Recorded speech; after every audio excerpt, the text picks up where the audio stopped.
அந்த காலத்துல நான் வந்து நம்ம தமிழ்நாடு, நம்ம இந்தியா, பாரத பிரதேசம் எல்லாவித சட்ட வல்லுநர்களும் இதுவும் ரொம்ப முன்னோடியா இருந்திருக்கு. சந்திரகுப்த மௌரியாவோட ராஜ்ய காலத்துல கௌட்டில்யான்னு சொல்லிட்டு ஒரு மினிஸ்டர் இருக்காரு. அவர் தான் வந்து ஃபர்ஸ்ட் இந்த அர்த்த சாஸ்திரத்தை எழுதினார். முக்கியமா நீதி சட்டமன்ற சட்டங்களை பத்தியும், சட்டங்கள் எப்படி நிறைவேற்றப்படணும், அது எப்படி அணுகப்படணும், எப்படி கொடுக்கப்படணும், ஒரு ஜட்ஜ் எப்படி இருக்கணும் அப்படிங்கறதெல்லாம் வந்து அவர் தான் வந்து ஃபர்ஸ்ட் எழுதினார். அது இப்ப நமக்கு கிடைக்காம போயிட்டுது. ஏன்னா அதுக்கப்புறம் முகல் ரூல் வந்து நிறைய பாதிக்கப்பட்டிருக்கும். ஸோ அதை பத்தி நிறைய ரைட்டிங்ஸ்லாம் நீங்க நிறைய நெட்ல பார்க்கலாம். ஸோ அதுல பார்க்கும்போது இப்ப இன்னைக்கு நம்ம சிவில் ப்ரொசீஜர் கோட்னு சொல்லிட்டு நம்ம இன்னைக்கு என்ன நம்ம அணுகுமுறை அடாப்ட் பண்ணிருக்கோமோ, இன்னித்து சோசியல் மீடியால என்ன சோசியல் ஸ்டேட்டஸ் இன்னித்து இதுல நம்ம என்ன பண்றோமோ அது அந்த காலத்திலேயே வந்து அவங்க நம்ம தமிழ்நாட்டிலையும் நம்ம இந்திய பிரதேசத்திலையும் இந்திய நாட்டுல நம்ம ரொம்ப தீவிரமா நம்ம கொள்கையா அடாப்ட் பண்ணியிருக்கோம். ஸோ இதை நீங்க பழைய இதை கொஞ்சம் ஏடுகளை புரட்டி பார்த்தாக்க நம்மளோட பெருமை தெரியும். இப்போ இந்த உரிமையல் விசாரணை முறை சட்டத்துப்படி நம்ம என்ன பார்க்க போறோம் இன்னைக்கு அப்படின்னா, நான் ஒரு செக்ஷனாவோ ஒரு ஆர்டராவோ எடுத்து என்னால அலசறதுக்கு இன்னைக்கு டைம் கிடையாது. எப்போதுமே இந்த மாதிரி ஒரு பேச்சு நம்ம நடைபெறும் போது 1 மணி நேரத்துக்கு மேல ஒரு பேச்சாளர் பேசினா எல்லாரும் கேட்கறவங்க எல்லாம் தூங்க போயிடுவாங்க. அதனால நம்ம 1 மணி நேரத்துக்குள்ள நம்மளால என்ன முக்கியமான விஷயங்கள் சொல்ல முடியுமோ அது மட்டும் தான் நான் சொல்ல போறேன். சோ இதுல என்ன இருக்கு அப்படின்னு, ஏன்னா நம்ம காலேஜ்ல படிக்கும்போது சிபிசில நிறைய சொல்லுவாங்க. அது ரொம்ப அகடமிக்கா இருக்கும், நமக்கு அதை புரிஞ்சுக்கக்கூடிய வாய்ப்புகள் இருக்காது. அதை நம்ம செயல்படுத்தி கோர்ட்ல நம்ம அப்பியர் ஆகும் போதுதான் அது வரும். நிறைய பேருக்கு வந்து அது ஒரு ரொம்ப கஷ்டமான சப்ஜெக்ட் அப்படின்னு நினைக்கிறாங்க. அது அப்படியே இல்லை, அது ஒரு யதார்த்தமான சப்ஜெக்ட். அது எப்படி யதார்த்தம்னு எக்ஸ்பிளைன் பண்றதுக்கு தான் நான் இன்னைக்கு வந்து தமிழ சொல்வேன் அப்படின்னு சொல்லிட்டு நான் வந்திருக்கேன். இதுல நான் ஏதான தவறுகளோ இல்லாட்டி நான் சரியாம சொல்ல முடியலன்னா என்ன மன்னிச்சுக்கோங்க. இப்போ உரிமை விசாரணை சட்டம் வந்து 2 பகுதியா பிரிச்சுக்கலாம். முதல்ல வந்து 158 செக்ஷனா இருக்கு. அந்த செக்ஷன்ல என்ன சொல்லியிருக்கோம், இதை பண்ணலாம் அப்படின்னு சொல்லிட்டு ஒரு முக்கியமான நிலைப்பாடு மட்டும்தான் இருக்கும்.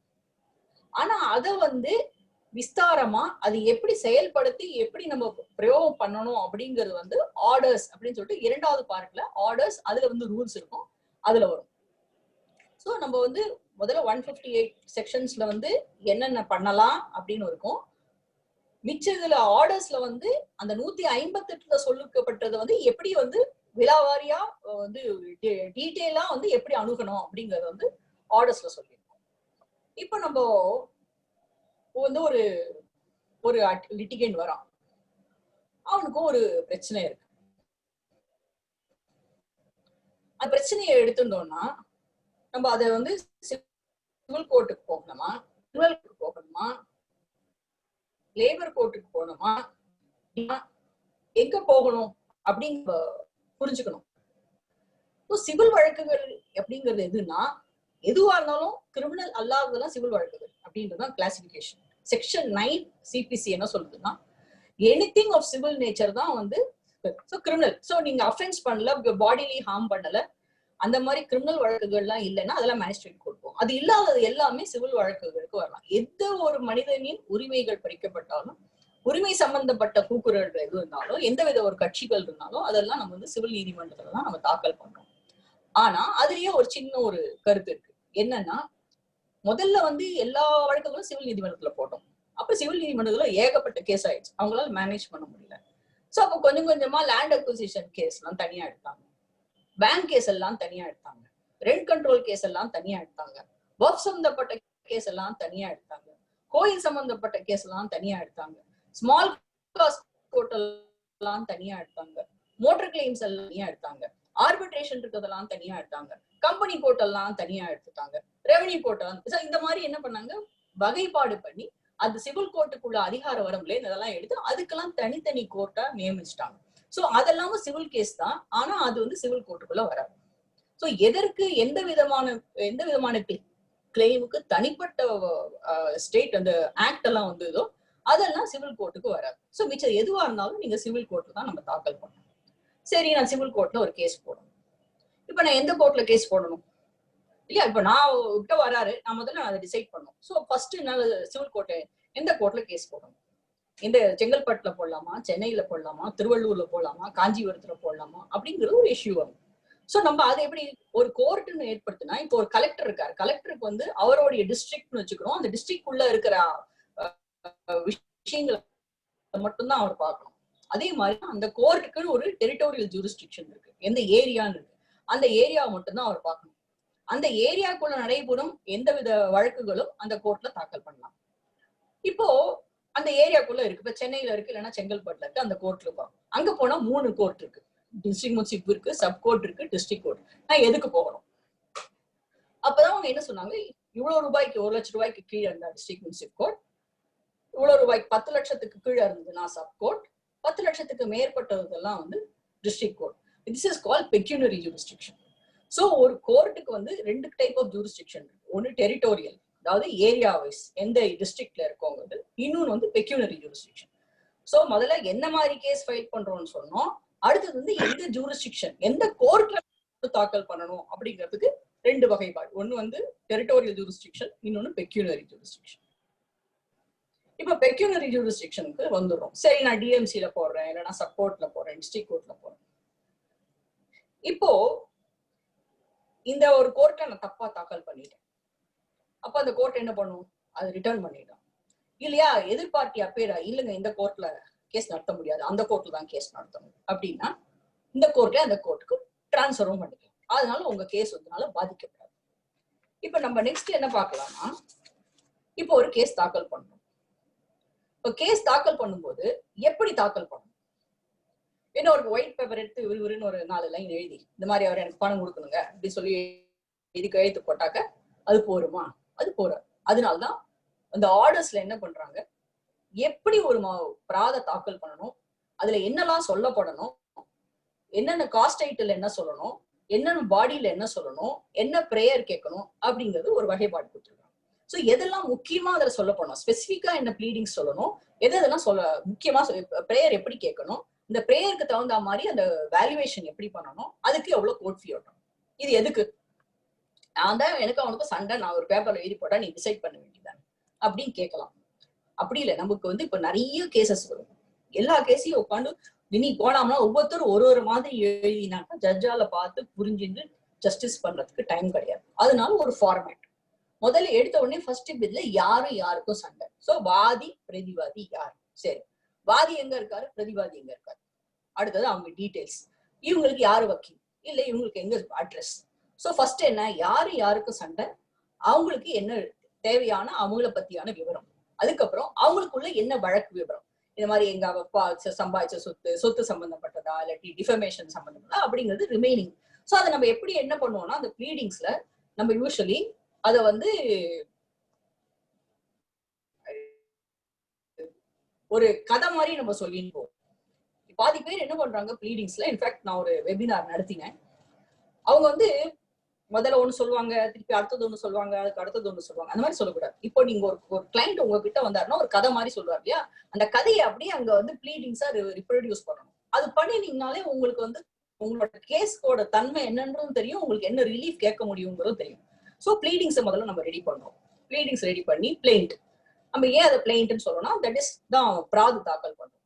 பிராதுல வந்து காஸ்ட் டைட்டில், அவங்க டீடைல்ஸ் பிளஸ் அவங்களோட கேஸ் என்ன, எந்த பேசிஸ்ல அவங்க கோர்ட்டுக்கு வராங்க, அவங்களுக்கு என்ன ரிலீஃப் வேணும் அப்படிங்கறத நம்ம ரெடி பண்றோம். இப்போ எனக்கு உண்டான உரிமைக்காக இன்னொருத்தர் வழக்கு தாக்கல் பண்ண முடியுமா? முடியாது. யாருக்கு உரிமை இருக்கிறதோ உரிமை உள்ளவர் மட்டும்தான் கோர்ட்டுக்கு வரலாம். உரிமை உள்ளவர் இறந்து போயிட்டாருன்னா அவருடைய வாரிசுகள் வழக்கு தாக்கல் பண்ணலாம். உரிமை உள்ளவர் வழக்கு தாக்கல் பண்ணிட்டு அவர் இறந்து போயிட்டாருன்னா அவருடைய வாரிசுகள் வந்து அவர் கண்டினியூ பண்ணலாம். சோ இதுக்கு அந்த மாதிரி சிவில் ப்ரொசீஜர் கோட்ல சொல்லப்பட்டிருக்கு. சோ நான் வழக்கு போடுறேன், வழக்கு எப்படி போடுறேன், ஒரு பிராது வச்சு போடுவேன். பிராதுல என் பேரை சொல்வேன், எதிர்வாதி பேர் சொல்வேன், என்னோட வழக்கோட டீடைல்ஸ் சொல்லி எனக்கு என்ன ரிலீஃப் வேணும்னு கேட்கிறேன். அந்த ரிலீஃப் என்ன கேட்கிறோமோ அதுக்கு தகுந்த மாதிரி நான் கோர்ட் ஃபீஸ் சொல்றேன். ஓகே, இப்போ வந்து ஒரு சொத்து சம்பந்தமான ஒரு பிராதா இருந்ததுன்னா சொத்தின் விவரம் கரெக்டாக குறிப்பிட வேண்டும். பாதி டைம் நம்ம என்ன பண்ணிடணும், இந்த சொத்து விவரத்தை எழுதுறத வேற யாருக்கிட்டையும் டெலிகேட் பண்ணுவோம். ஜூனியரை பாரு, கிளர்க்க பாரு, தயவு செய்து அது பண்ணாதீங்க. நான் முன்னாடியும் அது வேற ஒரு வெபினார்லயும் சொன்னேன். ஸோ ஒரு ப்ராதை ரெடி பண்ணும்பொழுது ப்ராதை ரெடி பண்ணிட்டு எண்டுல வந்து உங்க ஷெட்யூல் ஆஃப் ப்ராப்பர்ட்டி போடும்போது ஒரு தரத்துக்கு 2 தரம் ப்ராப்பர்ட்டி டிஸ்கிரிப்ஷன் கரெக்டா இருக்கா, அதுக்கு சகுப்பந்தி சரியா போட்டிருக்கா, நீலாகலங்கள் கரெக்டா இருக்கா அப்படிங்கறத செக் பண்ணிட்டு நம்ம ப்ராதை தாக்கல் பண்றோம். ஸோ தாக்கல் பண்ணினோடனே என்ன ஆகும், what should be the next step, அதுல உள்ள நோட்டீஸ் வந்து எதிர் பார்ட்டிக்கு போகணும். Summons will be sent to the defendant. Summons notice போறது போனோடனே என்ன ஆகும், சில பேர் இருப்பான் உங்களுக்கு தெரிஞ்ச அட்ரஸ் லாஸ்ட் நோன் அட்ரஸ்ன்னு போடுவாங்க, LKR அப்படின்னு போடுவாங்க, லாஸ்ட் நோன் அட்ரஸ்க்கு அனுப்புவாங்க. லாஸ்ட் நோன் அட்ரஸ்க்கு அனுப்பும்பொழுது அந்த அட்ரஸ்ல அவர் இருந்தாருன்னா அவருக்கு சர்வீஸ் ஆகும். சர்வீஸ் ஆகலைன்னா என்னன்னா சப்ஸ்டிடியூட்டட் சர்வீஸ்னு ஒரு அதுல இருக்கு ப்ரொவிஷன் இருக்கு. ஸோ சப்ஸ்டிடியூட்டட் சர்வீஸ்ல பேப்பர் பப்ளிகேஷன் மூலியமாவோ டாம் மூலியமாவோ நம்ம வந்து எதிர்வாதிக்கு நம்ம சம்மன்ஸை சர்வ் பண்றோம். சம்மன்ஸ் நம்ம சர்வ் பண்ணி முடிச்ச உடனே அவன் வந்து எதிர்வாதி கோர்ட்ல அப்பியர் ஆகி அன்னைக்கு அவன் வந்து ரிட்டர்ன் ஸ்டேட்மெண்ட் நம்ம ஃபைல் பண்ணணும். இப்போ அவன் வரல, அப்ப என்ன ஆகும், நம்ம எக்ஸ்பார்ட்டி ஆயிடும். எக்ஸ்பார்ட்டி ஆகி will be entitled to degree. அப்போ கூட என்னன்னா வாதியானவர் அவருடைய கிளைமை வந்து சஃபிஷியன்ட் டாக்குமெண்ட்ஸை வச்சு அவர் வந்து ப்ரூவ் பண்ணணும். ப்ரூவ் பண்ணலைன்னா அவர் கேஸை வந்து எதிர்பட்டு இல்லைன்னா கூட டிஸ்மிஸ் பண்றதுக்கு கோர்ட்டுக்கு அதிகாரம் இருக்கு. அதனால இப்போ எதிர்வாதி வராத பட்சத்துல you will be entitled to ex parte degree. அப்படி இல்லைன்னாக்க ஒரு நிமிஷம்,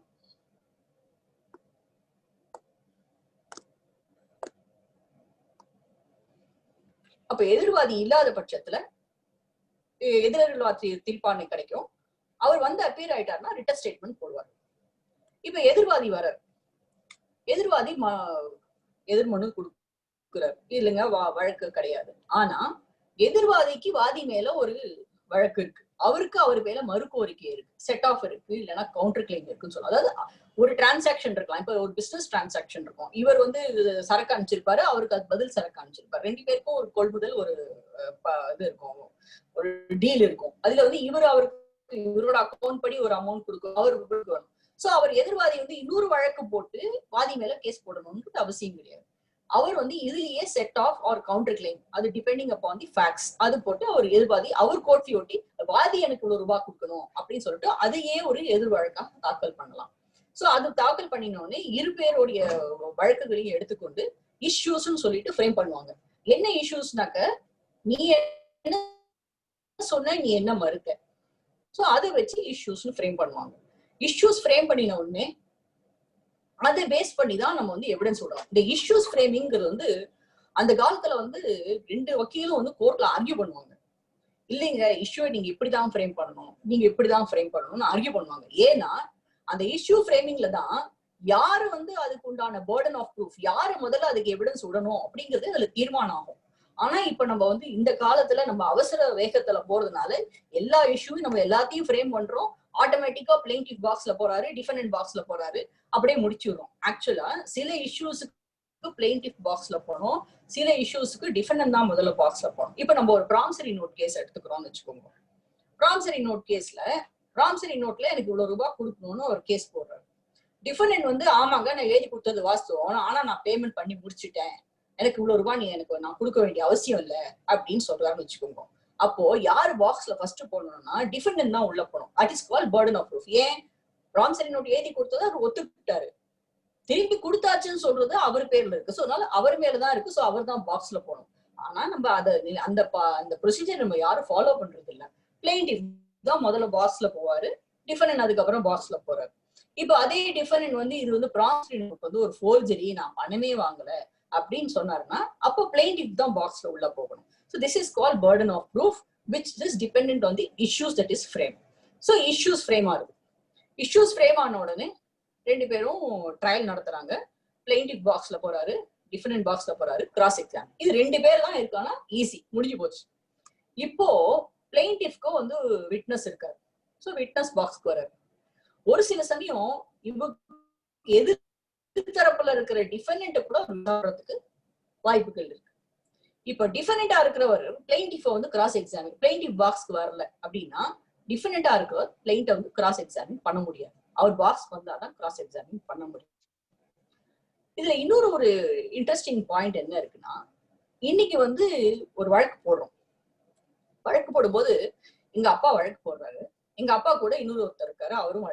அவருக்கு அந்த விஷயம் தெரியும். ஆனா அவருடைய மகன் தான் இருக்கும். அவர் இறந்து போயிடுறாரு. மகனால அந்த வழக்கு சம்பந்தப்பட்ட எதுவுமே அவருக்கு தெரியாது. அப்போ என்ன பண்ண முடியும்? அவருக்கு பாக்ஸ்ல ஏறி அவர் ஒண்ணும் சொல்ல முடியாது. சோ அப்ப என்ன பண்ணுவாருன்னா, சாட்சியை தான் முதல்ல உள்ள போடணும். அப்போ நான் ஏன் முதல்ல போடுறேன், அதுக்கப்புறம் நான் வந்து சாட்சி சொல்ல வரணும், அதனால நீங்க எனக்கு பர்மிஷன் கொடுங்க அப்படின்னு சொல்லிட்டு கேட்டுட்டு, அதுக்கப்புறம் கூட நம்ம சாட்சியை முதல்ல விசாரிச்சுட்டு, அதுக்கப்புறம் கூட மகன் வந்து எதர் பிளெயின்டிஃப் ஆர் டிஃபெண்டன்ட் சாட்சியை முதல்ல விசாரிச்சுட்டு அதுக்கப்புறம் நான் உள்ள வரணும்னா கோர்ட் பர்மிஷன் வாங்கிட்டு பண்ணலாம். சோ இப்படிதான் நம்ம ட்ரையல் நடத்துறோம். ட்ரையல் நடத்தும் போது ஒரிஜினல் டாக்குமெண்ட்ஸ்லாம் நம்ம ஃபைல் பண்ணணும். உங்க எல்லாருக்குமே தெரியும், ஒரிஜினல் டாக்குமெண்ட்ஸ் இல்லைன்னா the court will not receive the evidence.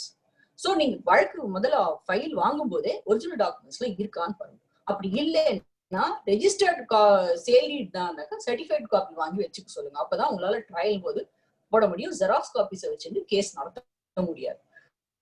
So documents எல்லாம் ரெடி பண்ணி நம்ம ஃபைல் பண்ணணும். சோ ட்ரையல் நடக்குது. ட்ரையல் எப்படி நடத்தணும், யார் எப்படி முதல்ல பாக்ஸ்க்கு போகணும், யார் எது பண்ணணும், கிராஸ் எக்ஸாமின் பண்ணணும் அப்படிங்கிறது. முன்னாடிலாம் சீஃப் எக்ஸாமினேஷன் வந்து கோர்ட்ல நம்ம தான் எடுத்துருந்தோம். இப்பதான் இந்த ப்ரூஃப் ஆஃப் டிபேட்ன்ற கான்செப்ட் வந்திருக்கு. இன்ஃபேக்ட் நான் இப்படியே சொல்லியிருக்கேன், பட் திருப்பி இதை சொல்றேன்.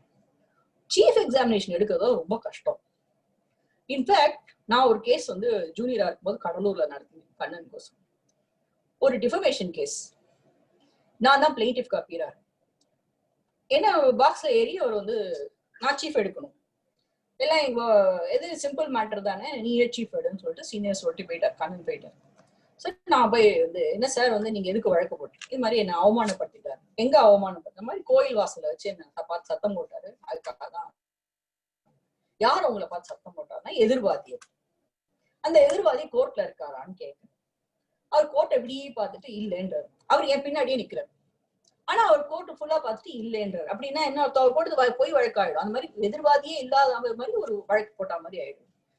சோ அந்த விட்னஸ் நம்ம ரெடி பண்ணி நம்ம உள்ள போய் போட்டுட்டு அவர் வந்து என்ன பண்ணிட்டாரு, எனக்கு ஒண்ணுமே தெரியல. சோ அந்த case was dismiss for malicious prosecution and compensatory cost was levied on him.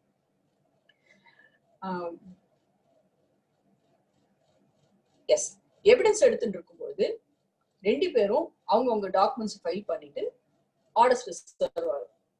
Orders reserve ஆனோடனே ஜட்மெண்ட் ஷுட் பி டெலிவர்ட். இப்போ ஜட்மெண்ட் வந்து எக்ஸ்பார்ட்டி டிகிரியில இருக்குன்னு வச்சுக்கோங்க. எப்படி டிகிரி ஜட்மெண்ட் எழுதணும்னா, பிளெயின்டிஃப் என்ன சொன்னாரு, டிஃபெண்டன்ட் வரலைனாலும் பிளெயின்டிஃப் என்ன டாக்குமெண்ட்ஸ் ஃபைல் பண்ணியிருக்காரு அதை டிஸ்கஸ் பண்ணிட்டு அதுக்கப்புறமா தான் வந்து ஜட்மெண்ட் சொல்லணும். இப்ப என்ன பண்ணிடுறாங்க, exhibit PW1 examine, exhibits P1 to P9 mark, claim proved, suit is decreed as paid for with cost அப்படின்னு எழுதுறாங்க. இது வந்து ஜட்மெண்டே கிடையாது. ஜட்மெண்ட்னா எப்படி இருக்கணும்ங்கிறது சிபிசில சொல்லியிருக்கு.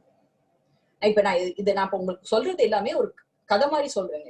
இப்ப இது எல்லாமே வந்து சிபிசில சொல்லப்பட்டிருக்கு. அதுதான் எடுத்து உங்களுக்கு நான் I'm giving you as a story. இப்போ இந்த ஜட்மெண்ட்ல என்ன சொல்லணும் அப்படின்னா, எதுவா இருந்தாலும் எக்ஸ்பார்ட்டி டிகிரியா இருந்தா கூட அதற்கு காரணங்கள் சொல்லப்பட்டு அது சொல்லினாதான் அது ஜட்மெண்ட். எது ரெண்டே லைன்ல PW1 examine P1 to P9 mark suit decreed as paid for அது ஜட்மெண்ட் கிடையாதுன்னு சொல்லிட்டு சொல்லியிருக்காங்க. இப்போ எக்ஸ்பார்ட்டி டிகிரி ஆனப்போ டிஃபரெண்ட்டுக்கு அப்போ ரெண்டு ரைட் வரும். ஒன்னு எக்ஸ்பார்ட்டி டிகிரியை செட்டிசைட் பண்ணி அப்ளிகேஷன் போடலாம், இல்லைன்னா இந்த ஜட்மெண்டே தப்புன்னு சொல்லிட்டு அப்பீலும் போடலாம். அப்பீல் எப்ப வரும், அப்போ அதுக்கு கோர்ட் ஃபீ ஓட்டணும். அதே எக்ஸ்பார்ட்டி டிகிரினா நம்ம 75 பைசா அந்த காலத்துல, இப்போ some amount you are paying. So he has got two remedies. In fact, this judgment has been held to be a nullity by the High Court. So ஒரு ஜட்மெண்ட் எப்படி இருக்கணும், அதுக்கு என்ன டிகிரியா இருக்கணும், டிகிரினா என்ன, ஜட்மெண்ட்னா என்ன அப்படின்னு சொல்லிட்டு சிபிசில சொல்றாங்க. ஜட்மெண்ட்னா it should give contain reasons, it must discuss the issues between the parties. சரி ஒரு ஜட்ஜ் டிஃபரெண்டே வராதப்ப என்னங்க இஷ்யூ இருக்க முடியும் அப்படின்னாலும் plaintiff should prove his claim. Plaintiff நான் சும்மா வந்து இப்போ ஒரு எக்ஸாம்பிள் வந்து ஒரு ஸ்பெசிபிக் பெர்ஃபார்மன்ஸ் சூட் இருக்கு. ஸ்பெசிபிக் பெர்ஃபார்மன்ஸ் சூட்ல அக்ரிமெண்ட் ஆஃப் சேல வச்சு ஒரு கேஸ் போடுறாரு பிளெயின்டிஃப். சூட்ல வந்து ஹி சேஸ், நான் வந்து இத்தனாம் தேதி அக்ரிமெண்ட் போட்டேன், 6 மாசத்துல நான் பேலன்ஸ் பணம் கொடுக்கணும், நான் I try to give the money, he did not come, therefore my suit may be decreed as bad ஃபார்னு சீஃப் சொல்றாரு. நீங்க அவர் அப்ப ஜட்ஜ் எடுத்து பார்க்கணும், அந்த அவர் கொடுக்கப்பட்ட டைமுக்கும் அவர் கோர்ட்டுக்கு வரதுக்குள்ள அவர் ரெடி அண்ட் வில்லிங்கா இருந்தாரான்னு பார்க்கணும். டிஃபரெண்ட் வராரோ வரலையோ அவர் ரெடியா இருந்தாரான்னு பார்த்துட்டு ரெடி அண்ட் வில்லிங்னஸ் அவர் வந்து சஃபிஷியன்டா to the confidence of the court அவர் வந்து ப்ரூவ் பண்ணலைன்னா அவர் கேஸை வந்து டிஃபரெண்ட் வரலைனாலும் தள்ளுபடி பண்ணலாம். ஸோ இதுதான் வந்து ஜட்மெண்ட் அண்ட் டிகிரிங்கிறத வந்து எக்ஸ்பிளைன் பண்றாங்க நம்ம சிபிசியில். இப்போ ஜட்மெண்ட் முடிஞ்ச உடனே நமக்கு என்ன அப்புறம், சரி நான் ஜட்மெண்ட் நான் கையில வாங்கிட்டேன், அப்ப அடுத்தது என்ன, ஐ ஹவ் டு என்ஃபோர்ஸ், நான் எப்படி அதை நிறைவேற்ற பண்ணுவேன். ஸோ நிறைவேற்றத்துக்குன்னு சொல்லிட்டு ஒரு ஆர்டர் 21 ஒரு ப்ரொவிஷன், அது வந்து 1908 சிபிசி ஏற்பட்டுருக்குங்க. அதுல இருந்து இன்னி வரைக்கும் அது யாருமே வந்து அமெண்ட் பண்ணணும்னு நினைச்சதே கிடையாது. ஏதோ ஒரு சின்ன ஒரு அமெண்ட்மெண்ட் இருக்கு, அவ்வளவுதான். இதுல மெட்ராஸ் அமெண்ட்மெண்ட் சொல்லிட்டு ஒரு சில மெட்ராஸ் அமெண்ட்மெண்ட் இருக்கு. மிச்சப்படி அது யாருமே இன்னி வரைக்கும் தொடரல. இன்னி தேதியில நான் டிகிரி வாங்கினாலும் அந்த ஃப்ரூட்ஸ் ஆஃப் த டிகிரியை நான் என்ஜாய் பண்றதுக்கு இந்த எக்ஸிகியூஷன் தான் போடணும். அந்த எக்ஸிகியூஷனை சக்சஸ்ஃபுல்லா பண்ணி முடிக்கிறது வந்து கிடைக்கிறது வந்து இபி போட்டு நான் சொத்தை சுவாதீனம் எடுக்கிறதும் சரி, பணத்தை வசூல் பண்றதுக்கும் சரி, ரெண்டுமே ரொம்ப கஷ்டமான விஷயம். சோ எக்ஸிகியூஷன்னா என்னெல்லாம் பண்ணலாம், எப்படிலாம் நான் வசூல் பண்ணலாம் அப்படின்னு சசி பெர்ஃபார்மன்ஸ் நேரம் வந்து ஜட்ஜ் சேல் டீடுக்கு application execution of sale deed கேட்டு டிஃபரெண்ட் வரலன்னா ஜட்ஜே எழுதி கொடுத்துருவாரு, ரெஜிஸ்ட்ரேஷன் ஆஃப் சேல் டீட் முடிஞ்சிடும். அதுக்கப்புறம் சொத்து சுவாதீனத்துக்கு நம்ம இபி போடுவோம். இபி போட்டு பொசஷன் எடுத்துக்கலாம். இப்போ suit for recovery of money அப்படின்னு சொன்னா then you will have to bring attach the property. நீங்க ஜட்மெண்ட்க்கு சூட்டுக்கு பெண்டிங் சூட்டே அட்டாச் பண்ணா அது I come to all that attach பண்ணிக்கணும். அட்டாச் பண்ணின அப்புறமா you have to bring the property for sale. ஏலம் கொண்டு விட்டு ஏலத்துல இருந்து வர பணத்தை எடுத்துதான் நீங்க வந்து உங்க டிகிரியை இது பண்ணிக்க முடியும். ஸோ ஏலம் எடுத்தவர் வந்து கோர்ட் மூலியமா அவர் பொசஷன் எடுத்துக்கலாம். ஸோ இது வந்து கூறப்பட்டிருக்கு எக்ஸிகியூஷன்ல. இப்போ வந்து suit for declaration and injunction வச்சுக்கோங்க. இதுல என்ன இருக்கு உங்களுக்கு எக்ஸிகியூஷன் பண்றதுக்கு? ஒண்ணும் கிடையாது, இன்ஜங்ஷன் டிகிரி இருக்கு. இப்போ அவர் இன்ஜங்ஷன் டிகிரியை வயலேட் பண்ணாருன்னா then you can file an EP enforcement of property saying that he has violated the orders of decree for injunction அப்படின்னு நம்ம சொல்லலாம். இப்ப suit for declaration recovery of position இருந்ததுன்னா உங்களுக்கு தீர்மானம் ஆயிருக்கு, சொத்து சுவாதீனத்துக்கு தான் நீங்க இபி போடணும், இபிக்கு சுவாதீனம் போட்டு நீங்க வசூல் பண்ணலாம். இப்ப அடமான வழக்கு இருக்கு. அடமான வழக்குன்னா அதுவும் அதே மாதிரி property can be pot for sale. அது அடமானது வழக்குன்னா அட்டாச்மெண்ட் பண்ண வேண்டாம், you have to bring it for sale. So இதுதான் வந்து ஜென்ரல். ஸோ எப்படி வழக்கு தாக்கல் பண்ணுவீங்க, பிராதுல நீங்க என்ன முக்கியமா சொல்லணும், எப்படி சொல்லணும், எப்படி எழுதப்பட்டிருக்கணும், எந்த மாதிரி பிரேயர் கேட்கணும், எப்படி கோர்ட் ஃபீ ஓட்டணும், எந்த கோர்ட்ல தாக்கல் பண்ணணும், அதுக்கு எதிர்வாதி எப்படி மதுர்கூடை கொடுக்கணும், 2 பேரும் கோர்ட்டுக்கு வந்த அப்புறம் என்ன நடக்கும், இஷ்யூஸ் ஃப்ரேம் பண்ணணும், அதுக்கப்புறம் ட்ரையல் நடக்கணும், அதுக்கப்புறம் ஜட்மெண்ட் சொல்லணும், ஜட்மெண்ட் சொல்லணும்னு இபி போடும். இதுதான் வந்து general procedure which is available in the CPC. சரி, இப்ப நான் கோர்ட்டுக்கு வந்திருக்கேன். நான் என்ன சொல்றேன், அவர் வந்து என் வீட்டு பக்கத்துல வந்து ஒருத்தர் இடிச்சு கட்டுறாரு, அது எனக்கு பாதிக்குது அப்படின்னு சொல்றேன். இப்ப நான் கோர்ட்டு கதவை நான் தட்டின உடனே court has to protect my interest. இன்னி தேதியில நான் வழக்கு தாக்கல் செய்யும் பொழுது என்ன நிலைப்பாடு இருந்ததோ அதை மெயின்டைன் பண்றதுக்கோசரம் இன்டர்லாக்யூட்டரி அப்ளிகேஷன், இடைக்கால மனுகள் நம்ம நிறைய தாக்கல் பண்ணலாம். என்னென்ன மாதிரி இடைக்கால மனுகள் தாக்கல் பண்ணலாம் அப்படின்னு சொல்லிட்டு அதுக்கு நிறைய செக்ஷன்ஸ் இருக்கு. என்னெல்லாம் பண்ணலாம், முதல்ல நம்ம யூஸ்வலி என்ன பண்ணுவோம், இன்ஜங்ஷன் கேட்போம். Pending suit injunction. ஒண்ணு என்னோட பொசிஷனை டிஸ்டர்ப் பண்ணாதுன்னு இன்ஜங்ஷன் கேட்கலாம், எந்த விதமான கட்டுமானங்கள் பண்ணக்கூடாதுன்னு கேட்கலாம், அவர் சொத்துல எந்த விதமான மாற்றுதலும் பண்ணக்கூடாதுன்னு கேட்கலாம். இஃப் தேர் இஸ் டிஃபமேஷன் கேஸ்னா என்ன பத்தி அவர் அவதூறா ஃபர்தரா எந்த பப்ளிகேஷனும் பண்ணக்கூடாதுன்னு கேட்கலாம். இந்த மாதிரி இருக்கு. அதே மாதிரி போற வர வழிக்காக இருந்ததுன்னா எந்த போற வர வழியை தடுக்க கூடாதுன்னு கேட்கலாம். இல்ல மழை தண்ணிகள் வந்து வரதுக்கு ஈஸ்மெண்ட் ரைட் சம்பந்தமானதுன்னா அதுக்கு ஒரு இன்ட்ரெஸ்ட்.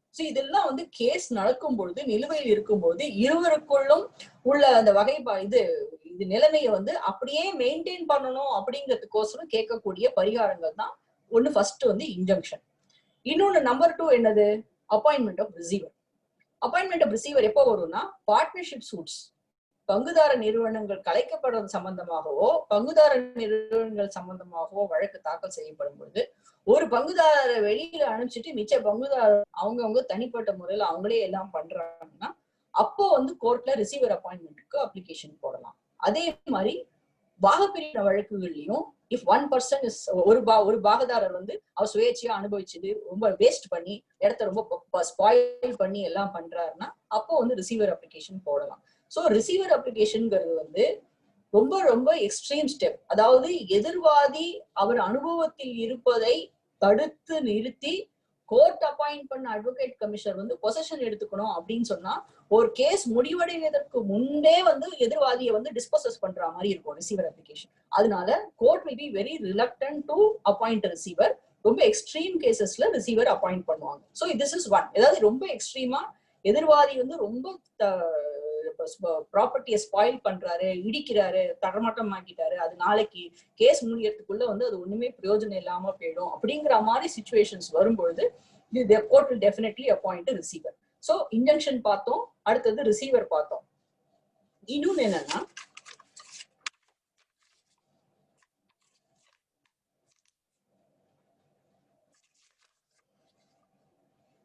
Attachment before judgment. எப்ப அட்டாச்மெண்ட் பிஃபோர் ஜட்மெண்ட் வரும்னா, இப்ப நான் ஒரு suit for recovery of money போடுறேன். எதிர்வாதிக்கு இருக்கிறது ஒரே ஒரு சொத்து. நான் கேஸ் நடத்தி நான் டிகிரி வாங்குறதுக்குள்ள அவன் சொத்தை வித்துட்டு போயிட்டான்னா எனக்கு நாளைக்கு நான் பேப்பர் டிகிரி தான் இருப்பேன். எனக்கு சொத்து மேல எனக்கு போறதுக்கு வழி இருக்காது. ஸோ நான் என்னோட ரிகவரி ஆஃப் மணி, என்னோட பணத்தை நான் வந்து சேஃப்கார்ட் பண்ணிக்கிறதுக்கு நான் வந்து கோர்ட்ல என்ன கேட்கிறேன், ஐயா அவரோட சொத்தை வந்து எனக்கு அட்டாச் பண்ணி கொடுங்க, ஜப்தி பண்ணி கொடுங்க. சோ தட் எனக்கு கேஸ் நாளைக்கு நான் ஜெயிக்கும் போது அந்த சொத்து மேல நான் ப்ரொசீட் பண்ணி நான் எடுத்துக்கிறதுக்கு எனக்கு வாய்ப்பு வேணும் அப்படின்னு சொல்லி நம்ம கேட்கறதுக்கு தான் அட்டாச்மெண்ட் பிஃபோர் ஜட்மெண்ட் சொல்றது. அதாவது ஜட்மெண்ட் கூறுவதற்கு, ஒரு தீர்ப்பு ஏற்படுவதற்கு முன்பே எதிர்வாதியின் சொத்தை ஜப்தி செய்து வைத்து அவருக்கு கிடைக்கக்கூடிய டிகிரியில வசூல் பண்ணிக்கிறதுக்கோசரம் ஏற்படுறதுதான் attachment before judgment. That is under order 38 அப்படின்றது ஒரு ப்ரொவிஷன்ல வருது. இப்ப நான் ஒரு அட்டாச்மெண்ட் நான் வந்து கேஸ்ல நான் வாங்கிட்டேன்னா, அதாவது ஜட்மெண்ட் தீர்ப்பு ஏற்படுறதுக்கு முன்னே நான் ஜப்தி பண்ணிட்டேன்னா, எனக்கு தீர்ப்பு ஏற்பட்ட அப்புறம் நான் போய் நான் இபி போடும்போது மறு ஜப்தி செய்ய வேண்டாம். அது ஒரு அட்வான்டேஜ். நேரா வந்து இபி ஃபார் சேல் போட்டு ப்ராப்பர்ட்டியை வித்து நான் சொத்து எடுத்துக்கலாம். இது வந்து ஒரு provision for attachment before judgement. So attachment before judgement வந்து இப்ப நான் அடமானத்தின் பேரில் நான் வழக்கு தாக்கல் செய்வேன்னு வச்சுக்கோங்க. அப்ப எனக்கு அட்டாச்மெண்ட் பிஃபோர் ஜட்மெண்ட் வருமா அப்படின்னு ஒரு சில பேர் கேட்பாங்க. வரும். எப்ப வரும்னா, இப்ப நான் வந்து ஒரு சொத்தை நான் வந்து ஜப்தி அடமானம் வாங்கியிருக்கேன். இப்ப நம்ம சப்போஸ் நான் வந்து ஒரு அந்த ப்ராப்பர்ட்டி இஸ் வர்த் 2 crores. நான் அவருக்கு 1 கோடி ரூபாய் கொடுத்து நான் சொத்தை நான் அடமானம் வாங்கியிருக்கேன். நான் அடமானம் நான் என்ஃபோர்ஸ் பண்றதுக்கு எனக்கு 12 வருஷம் டைம் இருக்கு. நான் 12 வருஷத்துக்குள்ள வரும்பொழுது அடமானத்தை அவங்க எந்த பேமெண்ட்டுமே பண்ணலைன்னா இன்க்ரீஸ் ஆகி அது ஒரு 4 கோடி 5 கோடியில இருக்கும்.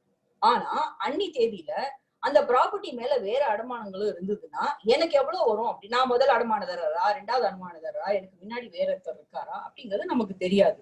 சோ அப்ப என்ன பண்ணுவோம், அந்த அடமான சொத்துக்கான இன்னிய மார்க்கெட் வேல்யூ வந்து சூட் கிளைம், நான் சூட்ல கேட்டிருக்கிற மனு அமௌண்ட்டை வந்து டேலி ஆகாது, அது போராது. அவருக்கு இருக்கக்கூடியது மேலது இவ்வளவு சொத்து தான், அவர் ஏற்கனவே ரொம்ப கடன் பட்டு இருக்காரு, அதனால எனக்கு அந்த சொத்தையும் ஜப்தி பண்ணி என்னுடைய வழக்குல தீர்ப்புக்கான அமௌண்ட்டுக்கு நீங்க அதை ஜப்தி பண்ணி கொடுங்க அப்படின்னு சொல்லி கேட்கலாம். So attachment before judgement is made only on these grounds.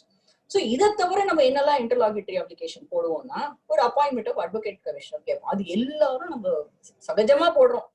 எதுக்காக போடுறோம்னா, ஒரு சில விஷயங்கள் வந்து கமிஷனர் கோர்ட்டால போய் அந்த நேரடியா பார்க்க முடியாது. இன்ஃபேக்ட் இங்க ஒரு சின்ன விஷயங்கள் என்ன சொல்லுவாங்கன்னா, அந்த காலத்துல இந்த கௌட்டில்ய அர்த்த சாஸ்திரான்னு சொல்றோம் இல்லையா, அந்த காலத்துல ஹிந்து சனாதன மௌரியா சந்திரகுப்த மௌரியா காலத்துல சர்க்கியூட் கோர்ட்ஸ்ன்னு உண்டு. அவங்க என்ன பண்ணுவாங்கன்னா, அவங்கவுங்க அந்த இடத்துக்கு ஒரு ஏரியாவுக்கு ஒரு 100 வில்லேஜஸ்க்கு இல்லைன்னா ஒரு 50 வில்லேஜுக்குன்னு சொல்லிட்டு ஒரு 4 பேரை அப்பாயிண்ட் பண்ணிடுவாங்க. அவங்கதான் ஜட்ஜஸ். அவங்க அந்த இடத்துக்கே போயிடுவாங்க. அவங்க சொல்லுவாங்க, இந்த ஊருக்கு நான் இதான் தேதி வரேன், இந்த ஊருக்கு நான் இத்தனை தேதி வரேன். சோ அங்க போய் உட்காந்தோம்னா அங்க இருக்கிறவங்க எல்லாம் அவங்க பிரார்த்தனை கொடுப்பாங்க. அங்கேயே உட்காந்து அப்பயே வந்து சாட்சி விசாரிச்சு அப்பயே தீர்ப்பு கொடுத்துருவாங்க. அவங்களுக்கு அந்த தீர்ப்பு ஒத்துக்கலைன்னா அவங்க அதுக்கு மேல வந்து ஃபர்தரா அப்பீல் ப்ரொவிஷன் இருக்கு, அது அந்த மாதிரி அப்பீல் போவாங்க. சோ அவங்க இடத்துலயே போய் அவங்க பார்த்து அவங்க தீர்ப்பு சொல்லும் பொழுது அதோட பலன் வந்து ரொம்பவே ஜாஸ்தி. இப்ப நம்ம எங்க உட்காந்துருக்கோம், நம்ம எங்கேயோ ரிமோட் பிளேஸ்ல உட்காந்து ஒரு கிளைண்ட் வந்து நம்ம ஒரு கேஸ் தாக்கல் பண்ணாருன்னா அதுல எவ்வளவு உண்மை இருக்கு, எவ்வளவு நிஜம் இருக்கு. இதுல வந்து பாதி உண்மை சொல்றவங்க கோர்ட்டுக்கு வரமாட்டான், பொய் சொல்றவங்களும் தெரியாது. நம்ம வந்து எவ்வளவு யாரு நல்லா பொய் சொல்றான்னு நம்ம பாக்குறோமா, யார் நல்லா உண்மை சொல்றான்னு பாக்குறோமான்னு விசாரணையில நம்மளால கண்டுபிடிக்க முடியுது. இப்போ சில விஷயங்கள் வந்து இடத்த போய் பார்த்தோம்னா நமக்கு தெரியும். இப்ப சப்போஸ் 2 வீடு ஒட்டி ஒட்டி இருக்கு, இவன் சொல்றான் எனக்கு தண்ணி என் மேல விழுது, இவன் ஓனிட்டு என் சொத்து மேல வச்சு கட்டிட்டான் அப்படின்னு சொல்றான். சோ செவுத்து மேல வச்சு இவன் கட்டினானா அது பழைய சோறே இருந்ததா, இவன் புதுசா கட்டியிருக்கானா அப்படிங்கறது வந்து எந்த விதமான டாக்குமெண்ட்ஸ் வச்சு நம்மளால கண்டுபிடிக்க முடியாது. அதனாலதான் என்ன பண்ணுவாங்க, அப்போ வந்து அட்வொகேட் கமிஷனர் அப்பாயிண்ட் பண்ணி போய் இடத்த போய் ஸ்பாட் இன்ஸ்பெக்ஷன் பண்ணிட்டு வா அப்படின்னாக்கா அதுல தெரியும் யாரோட பழைய சோறு யாரு புது சோறு. So for that which will help the court. அதை பார்த்துதான் வந்து சில சமயம் வந்து ரெண்டு பேரோடதுலயும் யாரோடதுல வந்து பாசிபிள், அவங்க இவங்க டாக்குமெண்ட் படி வருமா அவங்க டாக்குமெண்ட் படி வருமா, அனுபவத்துல அவங்க எப்படி இருந்தாங்க அப்படிங்கறது கண்டுபிடிக்கிறதுக்கோசரம் இந்த மாதிரி அட்வொகேட் கமிஷனர் அப்பாயிண்ட் பண்றது உண்டு. இன்னொன்னு வந்து இடத்த மாற்றி அமைக்கிறது, அங்க கட்டடமே இல்லாதப்போ கட்டடத்தை இருக்குது, இன்ஜெக்ஷன் கொடுத்துருக்கும் போது போய் கட்டடம் கட்டுறது. அதே மாதிரி ஒரு ரெண்டு பக்கத்துல இருக்கு, என்னோட இடத்த ஆக்கிரமிச்சுட்டான், எனக்கு 44 அடி உண்டு, அவன் வந்து 42 அடி 2 அடி அவன் எடுத்துட்டான் அப்படின்னா அங்க போய் எப்படி நீ இவன் டாக்குமெண்ட்ல 44 இருக்கும் அவன் டாக்குமெண்ட்ல 66, ஆனா இடத்துல எவ்வளவு இருக்குங்கிறது போய் பார்த்தாதான் தெரியும். சோ இந்த மாதிரி லோக்கல் இன்வெஸ்டிகேஷனுக்கோசரம் அட்வொகேட் கமிஷனர் அப்பாயிண்ட் பண்ணலாம். So that is power is given under the civil procedure code. அப்புறம் நமக்கு தமிழ்ல வந்து ஒரு வசனம் உண்டு, ஊரு ரெண்டு பட்டா கூத்தாடி கொண்டாட்டம்னு சொல்லுவோம். இப்ப ரெண்டு பேர் சண்டை போட்டுட்டாங்கன்னா மூணாவது மனுஷனுக்கு சந்தோஷமா இருக்கும், ஏன் அவங்க ரெண்டு பேர் சண்டை போட்டுறத நான் வேடிக்கை பார்க்கலாம். அந்த மாதிரியே ஒரு ப்ரொவிஷன் இருக்கு, இட்ஸ் கால் இன்டர்பிளீடர் சூட்னு ஒரு கான்செப்ட். இப்போ நீங்க வந்து ஒரு வீட்டுல வாடகைதாரா இருக்கீங்க, ஒருத்தர் வந்து வாடகை என்கிட்ட கொடுன்னு கேட்கிறாரு, இன்னொருத்தர் என்கிட்ட வாடகை கொடுன்னு கேட்கிறாரு. இப்ப நீங்க என்ன பண்ணுவீங்க, யாருக்கு வாடகை கொடுத்தது? இப்ப ரெண்ட் கண்ட்ரோல் லா இருக்கும்பொழுது நம்ம என்ன பண்ணினோம், போய் ரெண்ட் கண்ட்ரோலர்கிட்ட போய் நம்ம டெபாசிட் பண்ணிடுவோம். இப்ப ரெண்ட் கண்ட்ரோல் இல்ல, இப்ப நான் வந்து ஒரு ஒரு ஒரு மனுஷன் கிட்ட நான் வந்து ஒரு 5000 ரூபாய் கடன் வாங்கியிருக்கேன், அவர் இறந்து போயிடுறாரு. இப்ப நான் அந்த பணத்தை நான் யாருக்கு திருப்பி கொடுக்கணும்? ஒருத்தர் சொல்றாரு நான் தான் அடாப்டட் சன், என்கிட்ட கொடுன்னு கேட்கிறாரு. இன்னொருத்தர் நான் வில்லு வச்சிருக்கேன், அந்த 5000 ரூபாய் எனக்கு கொடு, எனக்கு தான் வசூல் பண்ண ரைட் இருக்கு அப்படின்னு அவர் கேட்கிறார். இப்ப நான் யாருக்கு கொடுப்பேன்? நான் என்ன பண்ணுவேன்னா இந்த இன்டர்பிளீடர் சூட்னு ஒரு கான்செப்ட் உண்டு, நான் போய் ஒரு வழக்கு போட்டு ஐயா இந்த மாதிரி நான் இவ்வளவு ரூபாய் நான் வந்து இந்த இவருக்கு கொடுக்கணும், இவங்க ரெண்டு பேரும் வந்து என்கிட்ட கொடுன்னு கேட்கறாங்க, ஆனால இவங்களோட பேரோட டிஸ்பியூட்டை நீங்க செட்டில் பண்ணி கொடுத்தீங்கன்னா நான் அந்த பணத்தை நீங்க சொல்ற யாருக்கும் நான் கொடுத்துடுறேன் அப்படின்னு சொல்லிட்டு நம்ம அந்த மாதிரி ஒரு கான்செப்ட் இருக்கு. சோ இரண்டு பேர் சண்டை போட்டுக்கும் போது அதுல நான் யாருக்கு கொடுக்கணும்னு என்னால தீர்மானம் பண்ண முடியாது, ஏன்னா நான் ஜட்ஜு கிடையாது. அதனால அதுக்கு ஒரு வழி கொடுத்துருக்கிறது சிபிசில.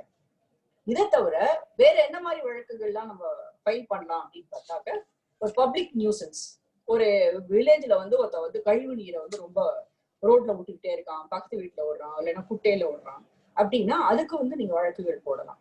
அதே மாதிரி பப்ளிக் ட்ரஸ்ட்லாம் இருக்கு, ஒரு பெரிய ட்ரஸ்ட் இருக்கு. அது பப்ளிக் ட்ரஸ்ட்னா என்னன்னா, ஒரு ஒரு ட்ரஸ்ட் வந்து ஒரு ஐடென்டிஃபைடு பர்சன்ஸ்க்கு இல்லாம ஒரு ஜெனரல் பப்ளிக்கு வந்து சேரிட்டி பண்ணிதுன்னா it is called public trust. Private ட்ரஸ்ட்ங்கிறது எப்போ வரும்னா, ஒரு குறிப்பிட்ட நபர்களுக்கு ஃபேமிலிக்குள்ளேயோ ஒரு குறிப்பிட்ட ஐடென்டிஃபைடு பர்சன்ஸ்க்கு கொடுக்கறது private trust. So public trust சம்பந்தமா ஏதாவது ஒரு குறைபாடுகள் இருந்தாலோ மேனேஜ்மெண்ட் தப்பு இருந்தாலோ அதுக்கு வந்து யாரு வந்து அந்த ட்ரஸ்ட்ல இன்ட்ரெஸ்டடா இருக்காங்களோ அவங்க கூட கோர்ட்ல வந்து வழக்கு போடலாம். That is under section 92 of CPC. இதுலதான் வேரியஸ் இது. அப்புறம் இன்னொரு ஒரு இம்பார்ட்டன்ட் ப்ரொவிஷன் என்னன்னா, இப்ப நான் கவர்மெண்ட் மேல ஒரு கேஸ் போடணும். கவர்மெண்ட் மேல கேஸ் போடணும்னா ஐ ஹாவ் டு கிவ் நோட்டீஸ். ஏன் அப்படின்னா அனாவசியமா கவர்மெண்ட்டை வந்து கோர்ட்டுக்கு வந்து இழுக்கக்கூடாது, ஏன்னா அவங்களுக்கு நிறைய வேலை இருக்கு. ஸோ நான் கோர்ட்டுக்கு அவங்களை இழுக்கிறதுக்கு முன்னாடி அவங்க ஏதாவது தவறுதல் செய்திருந்தாலோ உங்களுடைய உரிமைகள் பாதிக்கப்பட்டிருந்தாலோ நீங்க அவருக்கு வந்து ஒரு நோட்டீஸ் விடணும். இவ்வளவு நாளைக்குள்ள நீங்க 60 days நோட்டீஸ், செக்ஷன் 80 நோட்டீஸ்னு சொல்றோம், அது கொடுத்துட்டு நீங்க வந்து அதுக்கப்புறமா அப்படியே அவங்க வந்து அதை கரெக்ட் பண்ணிக்கலன்னா நீங்க கோர்ட்டுக்கு வரலாம். So suit against government should be preceded by a section 80 notice. ஆனா இப்போ ஒரு சில சமயம் ஒரு எமர்ஜென்சி இருக்கும், 80 நோட்டீஸ் கொடுத்து நீ வெயிட் பண்றதுக்கான அவகாசம் இருக்காது, உங்களுக்கு ஒரு ஆபத்துகள் இருக்கலாம், ஒரு அவசரங்கள் இருக்கலாம். அப்போ வந்து அந்த ப்ரொவிஷன்லயே என்ன சொல்லியிருக்குன்னா, ஓகே நான் வந்து கொடுத்துருக்கணும் ஆனா என்னால கொடுக்க முடியல, இதை டிஸ்பென்ஸ் வித், எனக்கு வந்து மன்னித்து எனக்கு என்னோட வழக்கை ஏத்துக்கோங்க, ஏத்துன்னு நோட்டீஸ் கொடுங்க அப்படின்னு சொல்லிட்டு ஒரு டிஸ்பென்ஸ் வித் பெட்டிஷனும் ஒரு கான்செப்ட் இருக்கு, அதுபடி நீங்க ஃபைல் பண்ணலாம். இப்போ ஒரு கோர்ட்ல தீர்ப்பாயிருக்கு, தீர்ப்பானோன்னு என்ன பண்றோம் நம்ம, அதுக்கப்புறம் அதுக்கு அடுத்த மேல் கோர்ட்ல போறோம். That is called first appeal. First appeal பொறுத்த வரைக்கும் கீழ்கோர்ட்ல என்ன நடந்ததோ அந்த டாக்குமெண்ட்ஸ் எல்லாம் எடுத்து வச்சுக்கிட்டு திருப்பி அவரும் கீழ்கோர்ட்ல நடந்த மாதிரி எவ்ரி ஆஸ்பெக்டையும் எவ்ரி எவிடன்ஸ் எல்லா டாக்குமெண்ட்டையும் அவர் படித்து அவர் வந்து தீர்மானம் பண்ணார். ஆக்சுவலா வந்து ஃபர்ஸ்ட் அப்பீல்ங்கிறது வந்து முதல் ட்ரையல் கோர்ட்டுக்கு முடிஞ்ச அப்புறம் போற முதல் அப்பீல்ல வந்து கீழ்கோர்ட்ல எப்படி தீர்மானம் பண்ணினாரோ அதே மாதிரிதான் தீர்மானம் ஃபர்ஸ்ட் அப்பீல்ல பண்ணணும். அவர் வந்து சும்மா ஷார்ட் சர்க்கியூட் அடிக்கிறது நான் லீகலா பாக்குறேன் அதெல்லாம் பண்ண முடியாது. He has to redo the entire exercise. Trial கோர்ட்ல எப்படி வந்து எல்லா சாட்சிகளையும் ஆவணங்களையும் வந்து அவங்க அலசி ஆராய்ஞ்சிருக்காங்களோ அதே மாதிரி ஆராய்ஞ்சுதான் அப்பீல்ல ஃபைல் பண்ணணும். இதுல நீங்க அப்பீல் ஃபைல் பண்ணும்போது அந்த கிரவுண்ட்ஸ் எதிரிங்க எப்படி அப்பீல் ஃபைல் பண்ணணும்னு ஒன்று ஃபார்மேட் கொடுத்துருப்பாங்க. இந்த ஆர்டர் 41ல இருக்கு. அதுலயும் அதே மாதிரி கீழ்கோர்ட்ல பிளைண்ட்ல பிராதல தாக்கல் செய்யப்படும் போது என்ன கோர்ட் ஒட்டிதோ அதையே நம்ம வந்து அப்பீலையும் ஒட்டுறோம். இதுல வந்து என்ன எல்லா ஃபேக்சுவலா என்னெல்லாம் உங்களுக்கு தவறுகள் இந்த ஜட்மெண்ட்ல இருக்கோ அதை பத்தி எல்லாமே நீங்க கிரவுண்ட்ஸ் எழுதணும்.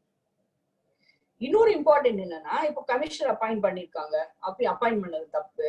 அப்புறம் வந்து செக்ஷன் 151ல ஏதாவது ஒரு அப்ளிகேஷன் போட்டிருப்பாங்க, அது போட்டதெல்லாம் தப்பு. அப்படிங்கிறது எல்லாமே நம்ம கிரவுண்ட்ஸ்ல எழுதிதான் நம்ம அப்பீல் கிரவுண்ட்ஸ் ஃபைல் பண்றோம். அப்பீல் கிரவுண்ட்ஸ் ஃபைல் பண்ணிட்டு நம்ம கேஸ் பெண்டிங்கா இருக்கும்போது மணி டிகிரினா என்ன பண்ணுவோம், ஒரு அப்ளிகேஷன் ஃபார் ஸ்டே போடுவோம். ஸோ கீழ்கோர்ட்டு டிகிரியை நிறுத்தி வைக்கிறது, நான் அப்பீல் தாக்கல் பண்ணியிருக்கேன், அப்பீல் முடிகிற வரைக்கும் கீழ்கோர்ட் டிகிரியை நிறுத்தி வைக்கிறதுக்கு நீங்க ஸ்டே மனு போடலாம். யூஸ்வலி ஸ்டே கொடுப்பாங்க. பணம் சம்பந்தப்பட்ட டிகிரியா இருந்ததுன்னா, மணி டிகிரியா இருந்ததுனாக்கா you will have to deposit some money which is directed by the court. So appeal முடியும். அப்பீல ஃபுல்லா ஆர்குமெண்ட்ஸ் கேட்டுட்டு அப்பீல் முடியும். அதுக்கு மேல we come way of a second appeal, that is under section 100 of CPC. Section 100 of CPCல என்ன ஒரு டிஃபிகல்ட்டினா, இரண்டு கோர்ட்லயும் நீங்க கேஸ் முடிச்சுட்டு செக்ஷன் 100ல ஹை கோர்ட்டுக்கு வரும்போது it will be admitted only on a substantial question of law அப்படின்னு சொல்லுவாங்க. அப்படின்னா என்ன, சட்ட சம்பந்தப்பட்ட சிக்கல்கள் இருந்தால், சட்ட சம்பந்தமான ஒரு தவறுகள் இருந்தாலொழிய செகண்ட் அப்பீல நீங்க வந்து ஹை கோர்ட்ல நீங்க உள்ள வந்து அட்மிட் ஆகாது. ஸோ அதுக்கு சப்ஸ்டான்ஷியல் கொஸ்டின் ஆஃப் லானா என்ன அப்படிங்கிறதுக்கு அது நிறைய ஜட்ஜ்மெண்ட்ஸ் இருக்கு. அதெல்லாம் இப்ப என்னால உங்களுக்கு அலசி அலைஞ்சு இப்ப நான் கூற முடியாது. ஐம் சேயிங் தட் ஒரு சட்ட சம்பந்தப்பட்ட ஒரு பிரச்சனை தான். இப்ப சட்ட சம்பந்தப்பட்டது என்ன பிரச்சனை அப்படின்னு வரும்போது, கீழ்கோர்ட்ல தாக்கல் செய்யப்பட்ட ஆவணங்களை எதையுமே கருத்தில் கொள்ளாமல் தவறாக புரிந்து கொண்டு ஒரு எழுதுறது, அதே மாதிரி சாட்சிகளை வந்து சரியானபடி புரிந்து கொள்ளாம சாட்சிகளை தவறாக புரிந்து கொண்டு, இல்ல சொன்னதை வந்து விட்டுட்டு அட்மிஷனே இருக்கும், கிராஸ் எக்ஸாமினேஷன் அட்மிட் பண்ணிருப்பாங்க, அதெல்லாம் விட்டுட்டு ஒரு தவறுதலா ஜட்மெண்ட் எழுதும்போது அதெல்லாம் சப்ஸ்டான்ஷியல் கொஸ்டின் ஆஃப் லாவா நாங்க ஃப்ரேம் பண்ணி ஹை கோர்ட்ல செக்ஷன் 100ல நம்ம அப்பீல் ஃபைல் பண்றோம். இது ஹை கோர்ட்ல முடிஞ்சதுன்னா அதுக்கப்புறம் you have to go to supreme court. முன்னாடிலாம் வந்து சுப்ரீம் கோர்ட்டுக்கு போறதுன்னா ஹை கோர்ட்லயே பர்மிஷன் வாங்கணும். இப்போ அந்த கான்செப்ட்லாம் கிடையாது. ஸ்ட்ரெயிட் போய் நீங்க சுப்ரீம் கோர்ட்ல போய் முட்டிக்கலாம். அங்க ரத்தம் வருதா இல்லாட்டி நீங்க உள்ள போறீங்களாங்கிறது வந்து அவங்கவுங்க லக்க பொறுத்திருக்கு. இப்போ நம்ம கேஸ் பெண்டிங்கா இருக்கும்போது நம்ம நிறைய இன்டர்லாக்யூட்டரி அப்ளிகேஷன்ஸ் எல்லாம் போடுறோம். நான் என்ன சொன்னேன், ரிசீவர் போடலாம், இன்ஜங்ஷன் போடலாம், அப்பாயின்மெண்ட் ஆஃப் அட்வொகேட் கமிஷனர் போடலாம் அப்படின்னு சொல்லுவேன். இப்போ ஒரு சில சமயங்கள்ல வந்து சில ரிலீஃப்ஸ் நமக்கு வந்து தேவையா இருக்கும். அதுக்கு வந்து சிபிசிலே ப்ரொவைட் பண்ண முடியாது. ஏன்னா லெஜிஸ்லேச்சர்ல வந்து அவங்க டிராஃப்ட் பண்ணும்போது எல்லா விதமான கோணங்களையும் பார்த்து போட்டிருக்காங்க, but it is not exhaustive. அதனால court is given inherent power, அதுக்கு உள்ள அதிகாரம் உள்ளது. அதாவது இன்ஹெரண்ட் பவர் இருக்கு. செக்ஷன் 151 ஆஃப் சிபிசி ஒன்று இருக்கு. அதுதான் ரொம்ப இன்ட்ரெஸ்டிங் ப்ரொவிஷன். இந்த 151 ஆஃப் சிபிசில தான் வந்து court will have all powers to decide the dispute. ரெண்டு பேருக்குள்ள உள்ள டிஸ்பியூட்டை டிசைட் பண்றதுக்கு என்னெல்லாம் அவங்களுக்கு கொடுக்கணும், என்ன மாதிரியான ரிலீஃப் எல்லாம் கொடுக்கணுமோ அதற்கு உண்டான தேவையான உத்தரவுகள் பிறப்பதற்கான அதிகாரம் வந்து கோர்ட்டுக்கு இருக்கு. அது ஸ்பெசிபிக்கா சிபிசில சொல்லப்படலைனாலும் அந்த அதிகாரம் அவங்கள்ட்ட இருக்கு அப்படின்னு சொல்றதுதான் செக்ஷன் 151 ஆஃப் சிபிசி. இது ரொம்ப இம்பார்ட்டன்ட். ஏன்னா இப்ப சப்போஸ் சில அப்ளிகேஷன்லாம் நம்ம போடுறோம், சில அப்ளிகேஷன்லாம் இந்த இதுல இல்ல ப்ரொவைட் பண்ணலன்னு வச்சுக்கோங்க. அப்போ அந்த மாதிரி அப்ளிகேஷன்லாம் நம்ம என்ன பண்றோம், செக்ஷன் 151 ஆஃப் சிபிசி அப்படின்னு சொல்லிட்டு நம்ம போடுறோம். அந்த மனுல அவங்க ஏத்துக்கிறாங்க. இப்ப இன்னொரு ஒரு பாயிண்ட் என்னது, இப்ப நான் கோர்ட்ல வழக்கு தாக்கல் பண்ணிட்டேன். ஆனா என்னன்னா கோர்ட் ஃபீ கால்குலேஷன்ல மிஸ்டேக் ஆயிடும். ஸோ இப்போ நான் டெபிசிட் கோர்ட் ஃபீ எப்படி பேமெண்ட் பண்ணுவேன்னா, I have to file an application for extension of time under section 149. 149ல application file பண்ணி I am entitled to extension of court fees. அதே மாதிரி 148 ஒரு எக்ஸ்டென்ஷன் உண்டு. அதுல வந்து எக்ஸ்பார்ட்டி டிகிரியை செட்டிசைட் பண்றேன், அதெல்லாம் பண்றேன், இத்தனாம் தேதிக்குள்ள நீ காஸ்ட்டை கட்டு அப்படின்னு சொல்லுவாங்க. அதெல்லாம் காஸ்ட்டை கட்டுறதுக்கு விட்டு போயிடுத்துனாங்க. அப்ப நம்ம எக்ஸ்டென்ஷன் ஆஃப் டைம் போட்டு நம்ம கொடுக்குறோம். So 148 and 149 of CPC provide for extension of time of the payment of cost or payment of court fee as the case may be. இப்போ நாம இன்டர்லாகேட்டரி ஆர்டர்ஸ் பத்தி பேசியிருக்கும் போது, அதாவது இடைக்கால உத்தரவுகள்லாம் வருது. அப்பாயின்மெண்ட் அட்வொகேட் கமிஷனர் பேசணும், சீவர் பேசணும், இன்ஜெக்ஷன் பேசணும், அட்டாச்மெண்ட் பிஃபோர் ஜட்மெண்ட் பேசணும், அப்புறம் வேரியஸ் டைரக்ஷன் பெட்டிஷன் போடலாம். வந்து அதே மாதிரி அவனை வந்து டாக்குமெண்ட் ப்ரொடியூஸ் பண்ணுன்னு போடலாம், இவனை எக்ஸாமின் பண்ணுன்னு போடலாம், இல்லை இவனை ரிமூவ் பண்ணுன்னு போடலாம், இதை எக்ஸ்பஞ்ச் பண்ணுன்னு போடலாம். வேரியஸ் அப்ளிகேஷன்ஸ் ஒரு கேஸ் நடத்தும் பொழுது நிறைய இன்டர்லாகேட்டரி அப்ளிகேஷன் போட முடியாத நிர்பந்தங்கள் வரலாம். அந்த மாதிரி எல்லா விதமான அப்ளிகேஷனுக்கும் அவர் டிஸ்மிஸ் பண்ணிட்டாங்க அந்த ஜட்ஜு. இப்போ உங்களோட ரெமெடி என்ன? நான் அப்பீல் போட முடியுமா, இல்ல நான் என்ன பண்ணணும் அப்படின்னு ஒரு எல்லாருக்குமே ஒரு டவுட் வரும். அப்போ நீங்க ஆர்டர் 43 அப்படின்னு சொல்லிட்டு ஒரு ப்ரொவிஷன் இருக்கு. நான் சொன்னேன் இல்லையா, முதல்ல 158 செக்ஷன் இருக்கு, 158க்கு அப்புறம் ஆர்டர்ஸ் இருக்குன்னு சொல்லியிருக்கேன். ஸோ இந்த ஆர்டர்ஸ்ல ஆர்டர் 43ன்னு ஒண்ணு இருக்கு. இந்த ஆர்டர் 43ல என்னெல்லாம் ஆர்டர்ஸ், எந்த மாதிரிலாம் இன்டர்லாகேட்டரி ஆர்டர்ஸ், இல்ல எக்ஸிகியூஷன்ல ஏதாவது ஒரு ஆர்டர், எது மேலெல்லாம் உங்களுக்கு ரைட் ஆஃப் அப்பீல் இருக்குன்னு அதுல சொல்லியிருக்கு. ஸோ அந்த இன்டர்லாகேட்டரி ஆர்டர்ஸ் மேல மட்டும்தான் நீங்க வந்து ஹையர் கோர்ட்டுக்கு அப்பீல் ஃபைல் பண்ணலாம். மிச்சத்தை எது மேலேயும் நீங்க அப்பீல் ஃபைல் பண்ண முடியாது. அப்போ என்ன பண்றது, அப்பீல் அதுல இல்லாத ஒரு அப்ளிகேஷன்ல ஒரு நீங்க ரீகால் PW1 வந்து, இல்லைன்னா ஃபைல் அடிஷனல் டாக்குமெண்ட்ஸ், இல்லைன்னா அட்மிட் ரிஜெக்ட் தி டாக்குமெண்ட் அப்படின்னு நிறைய அப்ளிகேஷன் நம்ம ட்ரையல் போது போடணும். இப்போ அதெல்லாம் அப்பீலபிள் கிடையாது, ஆர்டர் 43ல அது வராது. அப்போ என்னோட ரெமெடி என்ன அப்படின்னு கேட்டா, பவர் ஆஃப் ரிவிஷன் அப்படின்னு சொல்லிட்டு 115 of CPCல பவர் ஆஃப் ரிவிஷன் ஒண்ணு இருக்கு. ஸோ பவர் ஆஃப் ரிவிஷன் அப்படின்னாக்க, High Court is the superintending power. So High Court is supervising all the courts. So all the courts will be coming under the supervisory jurisdiction of the High Court. So நீங்க வந்து ஒரு judge தவறு பண்ணியிருக்காரு, இது வந்து என்னோட உறுதியை பாதிக்கப்பட்ட விஷயமா இருக்கு, என்னால வந்து ஒரு சாட்சியை ஏத்துறதோ ஒரு சாட்சி கூறுறதையோ இல்லாட்டி வந்து அந்த கேஸ் நடத்துறதுல வந்து எனக்கு ஒரு தடங்கல் ஏற்பட்டிருக்கு, இந்த மாதிரி ஒரு ஆர்டர் போட்டதுனால என்னோட உரிமை பாதிக்கப்பட்டிருக்கு, ஏன்னா வந்து இந்த மாதிரி டாக்குமெண்ட்ஸ் அலோவ் பண்ணணும் அப்படின்னு சொல்லிட்டு you can file a revision to the High Court under section 115 of CPC. So that is called the supervisory jurisdiction. So அதே மேல நீங்க அப்பீல் ஃபைல் பண்ணலாம்.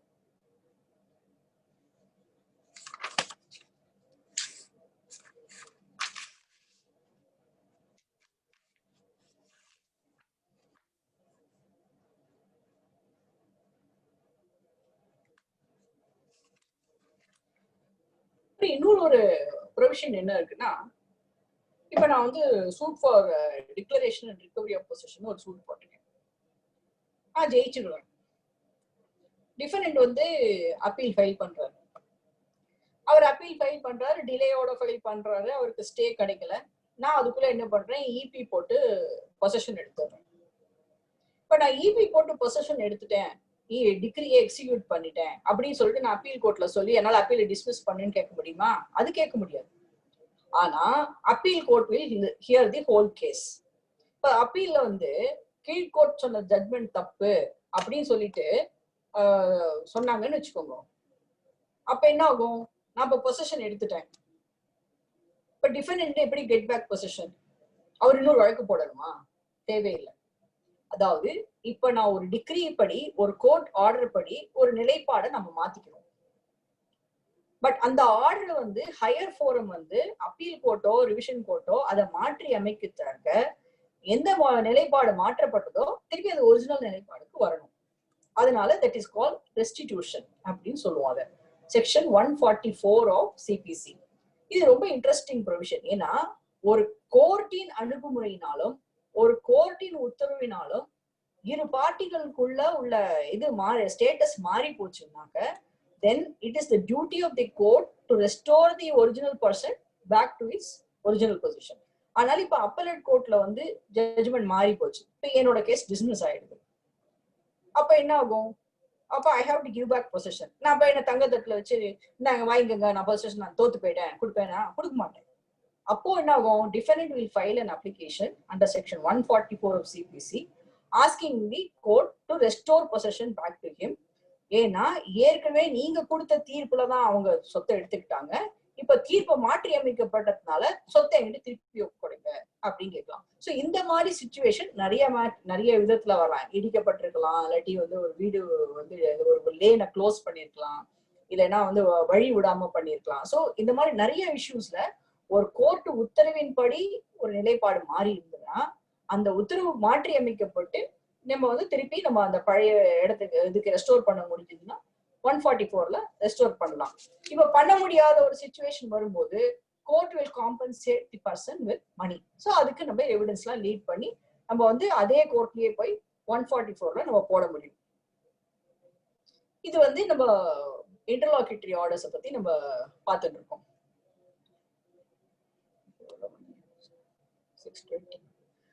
இப்போ நான் கோர்ட்டுக்கு வரேன், எனக்கு என்னோட உரிமையை நான் நிலைநாட்டிக்கிறதுக்கு ரைட் இருக்கு, பட் என்கிட்ட கையில பைசா கிடையாது.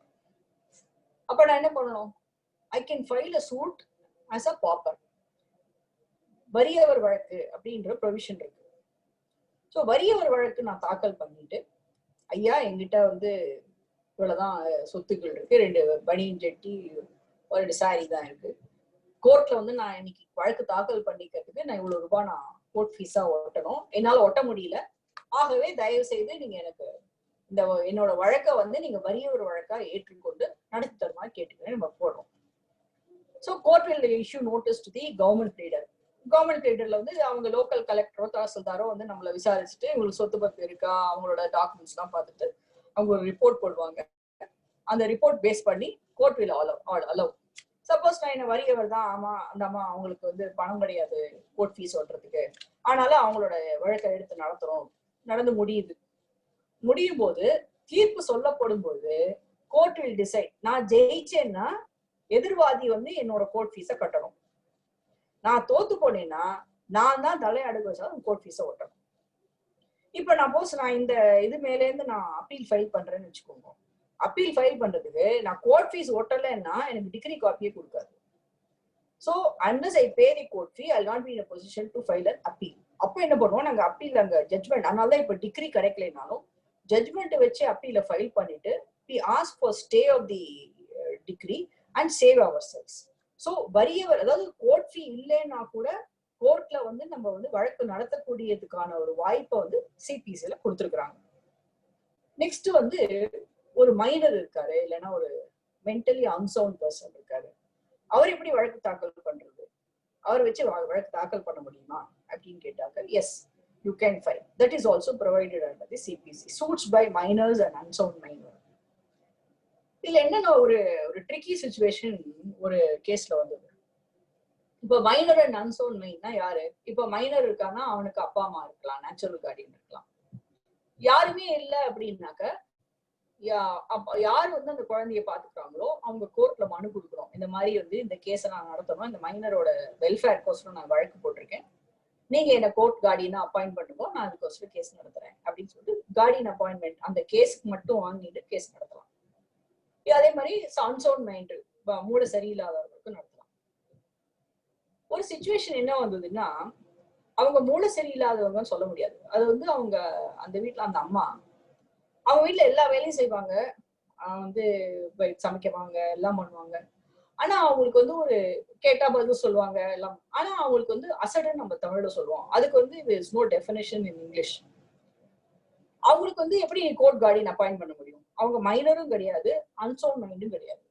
அந்த மாதிரி சிச்சுவேஷன்ல கூட அவங்கள தன்னைத்தானே அவங்களோட ரைட்ஸை வந்து பாதுகாத்துக்க கூடிய சாமர்த்தியங்கள் இல்லை. அப்படிங்கும் போது கூட இந்த ப்ரொவிஷன் அப்ளை பண்ணலாம்னு சொல்லிட்டு ஹைகோர்ட்ல ஒரு ஜட்மெண்ட்ல சொல்லியிருக்காங்க. ஒரு வெரி இன்ட்ரெஸ்டிங் ஜட்மெண்ட். ஸோ யாரு வந்து அவங்களுடைய உரிமைகளை வந்து அப்படியே பரபரமா இருக்காங்க, அவங்களுக்கு ஒன்றும் தெரியல, அவங்களுக்கு அது எப்படி எக்ஸ்பிளைன் பண்ணணும்னு அவங்களுக்கு தெரியல, அந்த மாதிரி இருக்கிறவங்களும் அன்சவுண்ட் மைண்டுன்னு சொல்லலைனாலும், இன்சேன்னு சொல்லலைனாலும், லூனட்டிக்னு சொல்லலைனாலும் அவங்களோட உரிமைகளுக்கும் ஆர்டர் 32ன்னு ஒரு ப்ரொவிஷன் இருக்கு. அதுல நீங்க மனு கொடுத்து அவங்களுக்கோசரம் நீங்க வழக்கு தாக்கல் பண்ணலாம். இல்ல இன்னொரு வகையான வழக்கு என்ன வரும்னா சம்மரி சூட்ஸ்ன்னு சொல்லுவோம். சம்மரி சூட்ஸ்னா இப்போ நான் வந்து ஒரு ப்ராமிசரி நோட் சூட்டு, ஒரு செக் டிஸானர் கேஸ், அப்புறம் வந்து ஒரு வழக்கு, ஒரு குட்ஸ் சப்ளை பண்ணியிருக்கேன், ஒரு இன்வாய்ஸ் ரைஸ் பண்ணியிருக்கேன், ஒரு பில்லு படி அவன் எனக்கு பணம் கொடுக்கணும், குட்ஸ் சப்ளை பண்ணதை ஒத்துக்கிறான், டெலிவரி ரெசிப்ட் இருக்கு.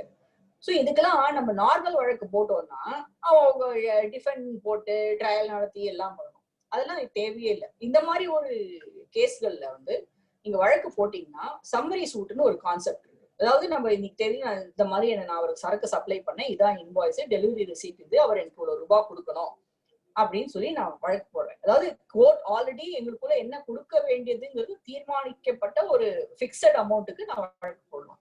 அந்த மாதிரி சம்மரி சூட்டா போட்டேன்னா notice will go to the defendant.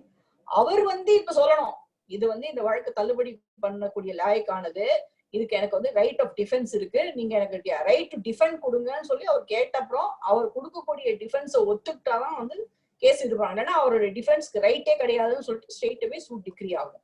So it's வந்து shortcut method in cases of suits of small cause nature, suits on negotiable instruments, இந்த மாதிரி அசர்டைன் சம் ஆஃப் மணி, இதுக்கெல்லாம் வந்து சம்மரி சூட்னு ஒரு கான்செப்ட் இருக்கு, by which you can immediately go and get a decree without waiting for a long drawn trial. இந்த மாதிரி summary சூட்ல டிஃபெண்டன்ட்டுக்கு தான் வந்து பர்டன் இருக்கு. இந்த மாதிரி இந்த கேஸ் வந்து ஃபால்ஸ் கேஸ்னு அவன் ப்ரூவ் பண்ணாலொழிய அவனால வந்து டிஃபெண்ட் பண்ணவே முடியாது. அதுக்கு he has to prima facie satisfy the court that he has a plausible defense and a triable issue அப்படிங்கிற ஒரு கான்செப்ட் இருக்கு.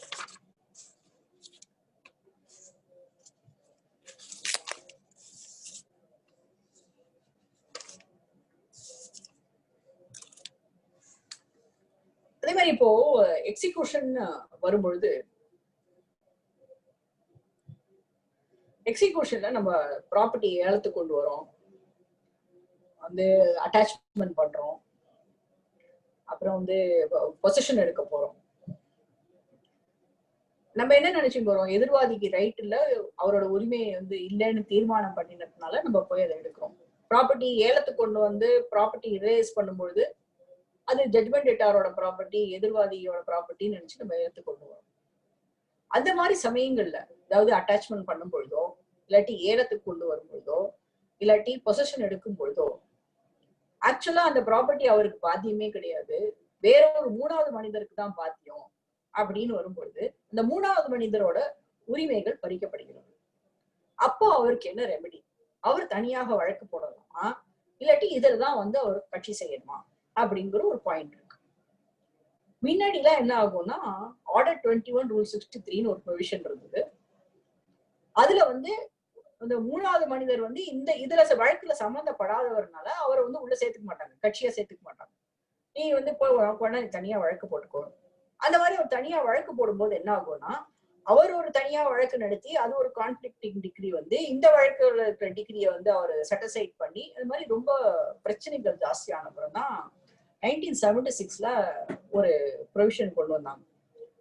எந்த ஒரு வழக்கிலும் இந்த மாதிரி ஜப்தி சம்பந்தமாக ஜப்தி சம்பந்தப்பட்ட சொத்து சம்பந்தமாக உரிமைகளுக்கோ, இல்லாட்டி ஏலம் சம்பந்தப்பட்ட சொத்துக்கான உரிமை சம்பந்தமாகவோ, இல்லாட்டி டெலிவரி போது பறிக்கப்பட்ட உரிமைகள் சம்பந்தமாகவோ, இதுல மூணாவது மனிதருடைய உரிமைகள் பறிக்கப்பட்டிருந்தா அவங்க வந்து அந்த வழக்கிலேயே வந்து அவங்க மனு தாக்கல் பண்ணி, ஐயா இது ஜேடி ஜட்மெண்ட் டேட்டா, நீங்க எதிர்வாதியோட உரிமை சொத்து கிடையாது, இது என்னோட தனிப்பட்ட சொத்து, நான் எதிர்வாதிக்கு அடியில நான் இந்த சொத்தை நான் கிளைம் பண்ணவே இல்லை, என்னோட ப்ராப்பர்ட்டி எனக்கு இப்படி நான் வாங்கி நான் அனுபவத்துல இருக்கேன், அதனால இதை வந்து இந்த வழக்குல இருந்து அதை விடுவித்து என்னோட சொத்தை எனக்கு காப்பாத்தி கொடுங்க, இதை என்ன டிஸ்டர்ப் பண்ணாதீங்க அப்படின்னு சொல்லிட்டு தேர்ட் பார்ட்டி கிளைம்ஸ் அப்படின்னு சொல்லிட்டு நம்ம மூன்றாவது தரப்பு பட்டோடைய கிளைம்னு சொல்லி நம்ம ஃபைல் பண்ணணும்.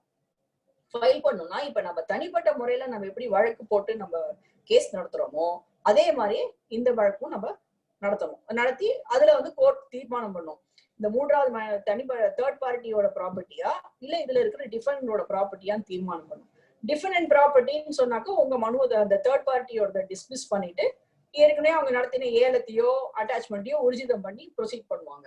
இல்ல அப்படின்னு சொன்னாக்க மூணாவது மனிதரோட ப்ராப்பர்ட்டி தான் இது, நீங்க தவறுதலா வந்து அவரோட ப்ராப்பர்ட்டி நீங்க அட்டாச் பண்ணிருக்கீங்க அப்படின்னா அந்த சொத்தை வந்து அந்த சேல்ல இருந்தோ பொசஷன்ல இருந்தோ அந்த அட்டாச்மெண்ட்ல இருந்தோ ரிலீஸ் பண்ணிட்டு அவங்க வந்து அடுத்த வேற ஏதாவது ப்ராப்பர்ட்டி வச்சு அவங்க ப்ரொசீட் பண்ணிப்பாங்க. இது வந்து ஒரு concept which is there in execution.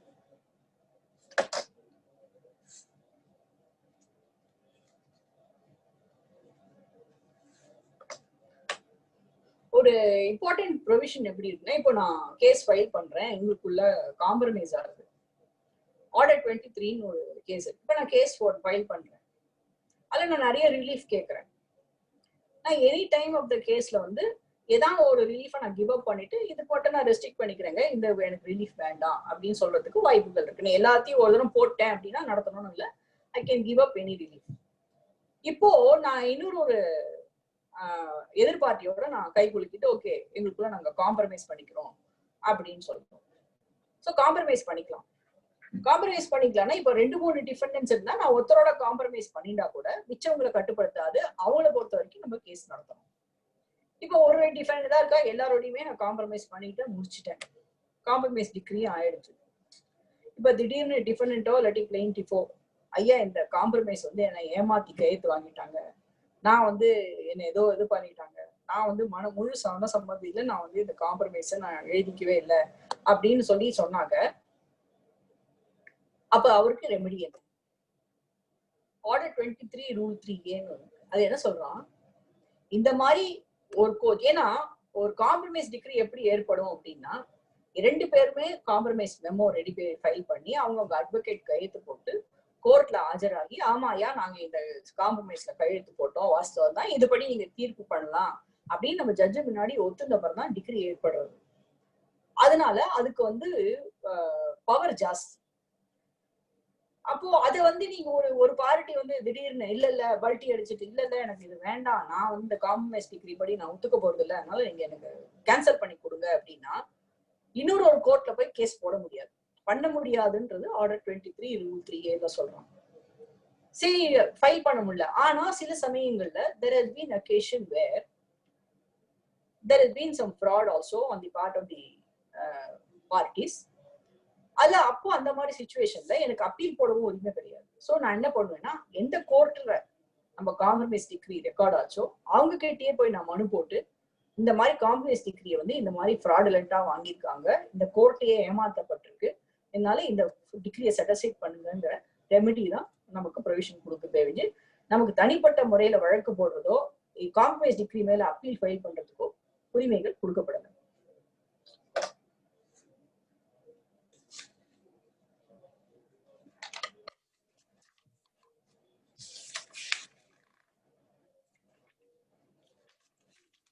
Last but not the least நான் என்ன சொல்ல விரும்புறேன்னா, caveat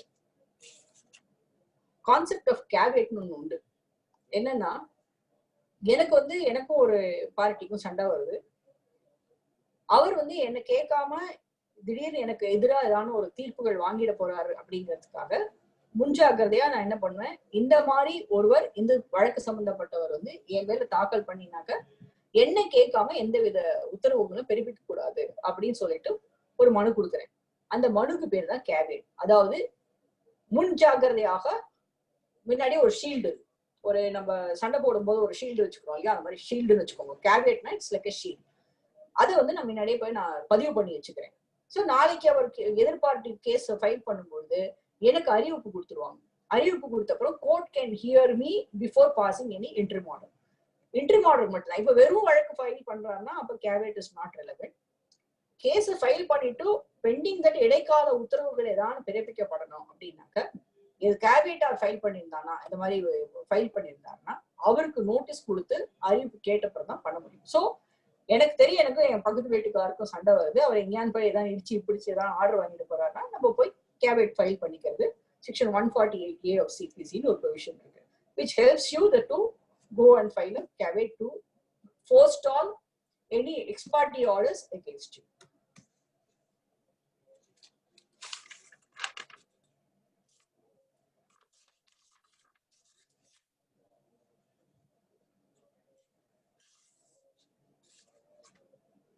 I think with this is the overall view of Civil Procedure Code. For the young lawyers, I would like to say இது ஒரு பெரிய ஒரு கஷ்டமான subject கிடையாது சிபிசிங்கிறது. இது வந்து நம்ம நடைமுறையில நம்ம யதார்த்தமா நம்ம என்ன பண்ணுவோமோ அதை தான் அவங்க வந்து கோடிஃபை பண்ணியிருக்காங்க. ஒவ்வொன்றுத்துக்கும் தனித்தனி ப்ரொவிஷன்ஸ் தான் கொடுத்துருக்குறாங்க. நீங்க அதை போய் நீங்க படிச்சிருந்தீங்கனாலே உங்களுக்கு எல்லாமே நல்லா புரியும். ஆர்டர்னு இருக்கு, ரூல்னு இருக்கு அப்படின்னு கன்ஃபியூஸ் பண்ணிக்க வேண்டாம். செக்ஷன்ஸ்ல சொல்லப்பட்டிருக்கிறத வந்து ஆர்டர்ஸ்ல எலாபரேட் பண்ணியிருக்காங்க ரூல்ஸ் படி. அதனால எல்லாரும் இன்னும் நல்லா அதை படிச்சு புரிஞ்சுட்டு கேஸ் நடத்தும். Thank you so much.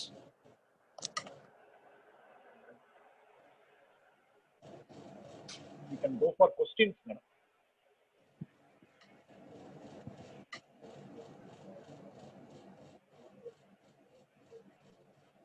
Participants can ask questions. They can raise hands or they can put it in the chat box. Participants kindly raise their hands or put it in the chat box if they want to ask any questions.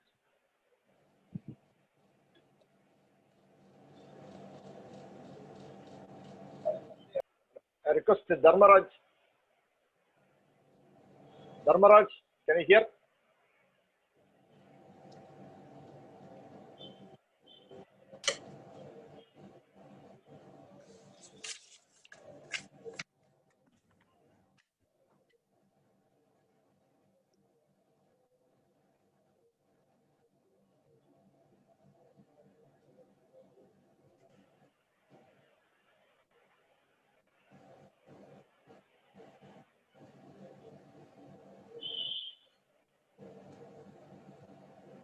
Sir Dharmaraj sir, நீங்க கேள்வி கேட்கலாம். Unmute பண்ணிருக்கேன் உங்களை.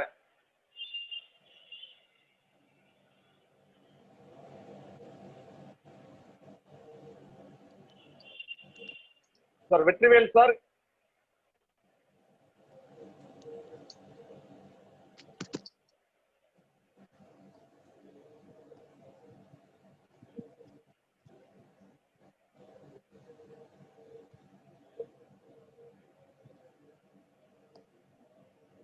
Sir Vetrivel sir, நீங்க கேள்வி கேட்கலாம்.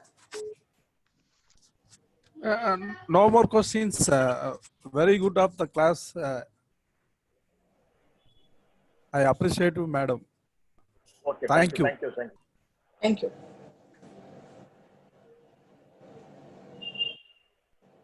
Dharmaraj sir, Dharmaraj sir, நீங்க கேள்வி கேட்கலாம். Can you hear me, sir? Dharmaraj sir.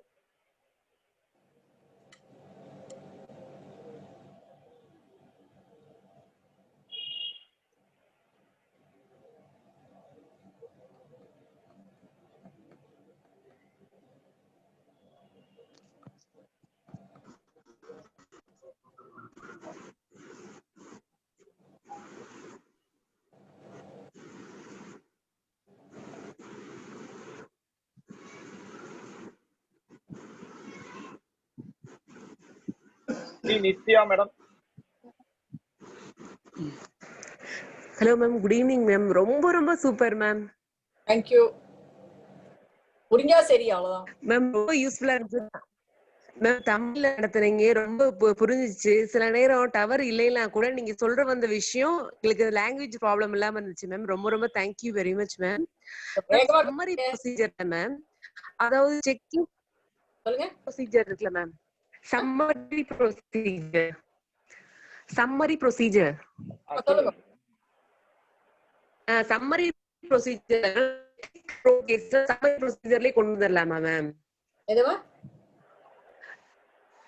Summary procedure check case pro note case summary ப்ரொசீஜர்லயே கொண்டு வந்துடலாமாங்க மேம்?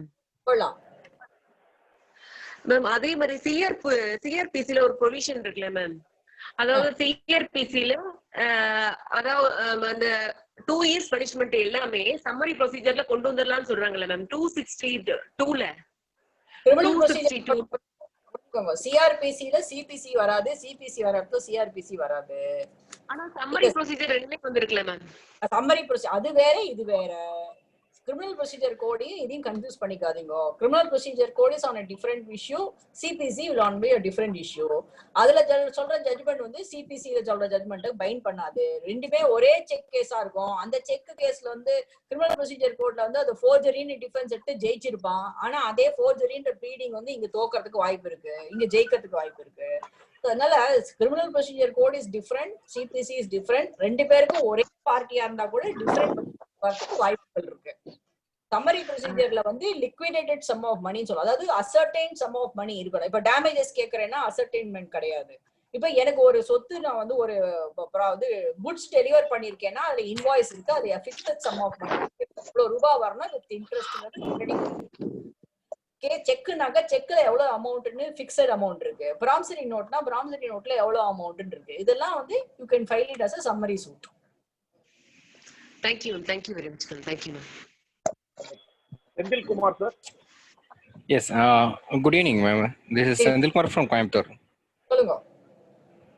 இல்ல மேடம், ஜஸ்ட் எனக்கு ஒன்று, இப்போ ஆல்ரெடி ஒரு case already is going now.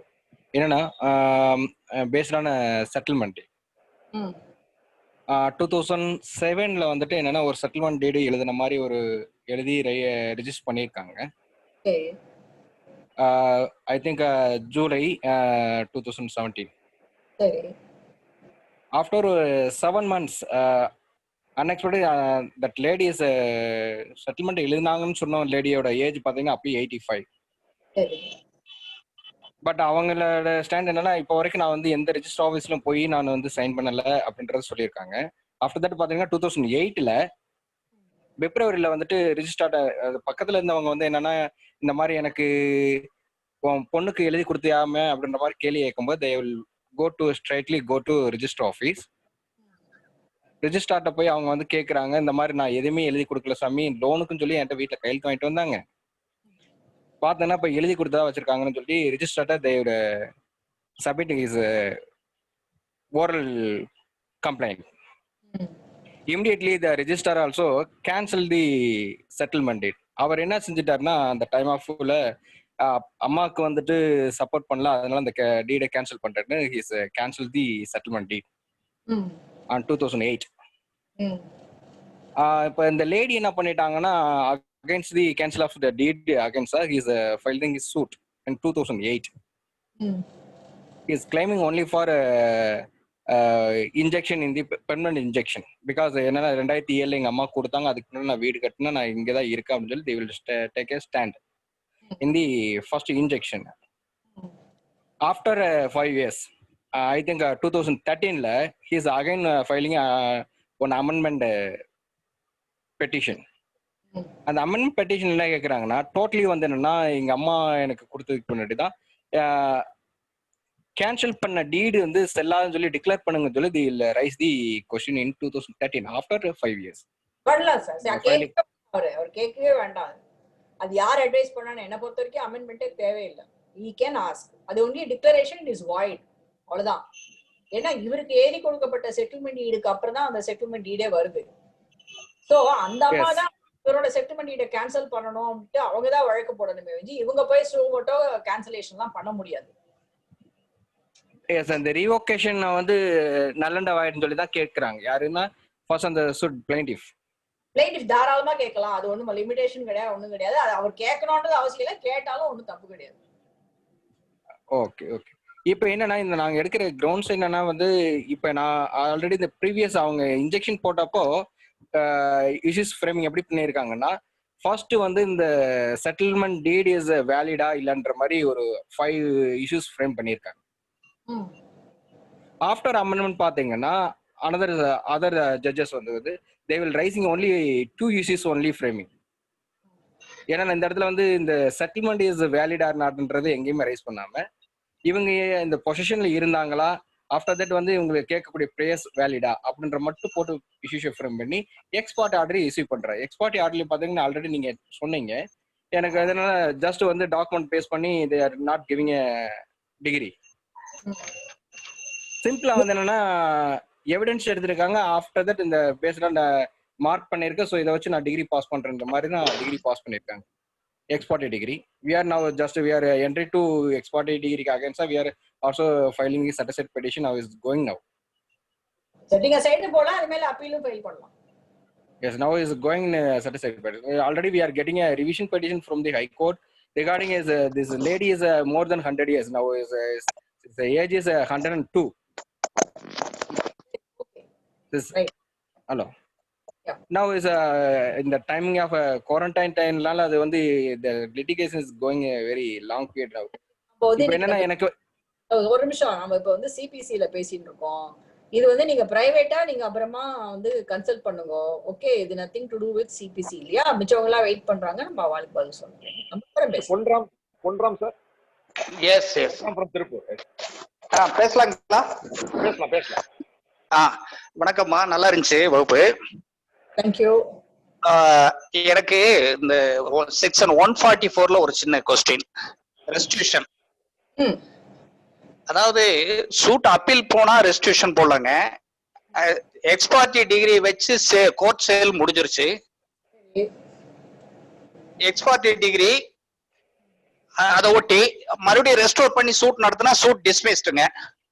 அதுல ரெஸ்டியூஷன் போட முடியுங்களா? 144ல கோர்ட் சேல் சப்சிக்வெண்ட் சேலும் நடந்திருக்கு. எல்லாமே நீங்க 144ல அவங்க எல்லாம் பார்ட்டியா போட்டு செட் அசைட் பண்ணிட்டு உங்க ப்ராப்பர்ட்டி வாங்கிக்கோங்க திரும்பி, அவ்வளவுதான். Is there provisions are allowed to? Yes, 144 allows that. Okay, thank you. Mr. Nehru. Hello ma'am. Yes, சொல்லுங்க. like audio problem. Hello. சொல்லுங்க. Nehru.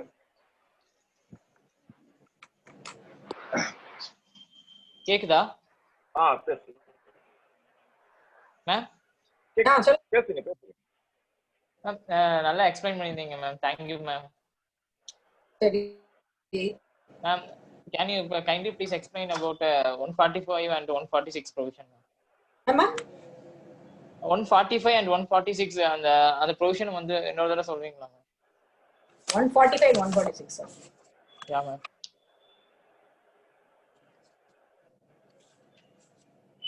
145 is what?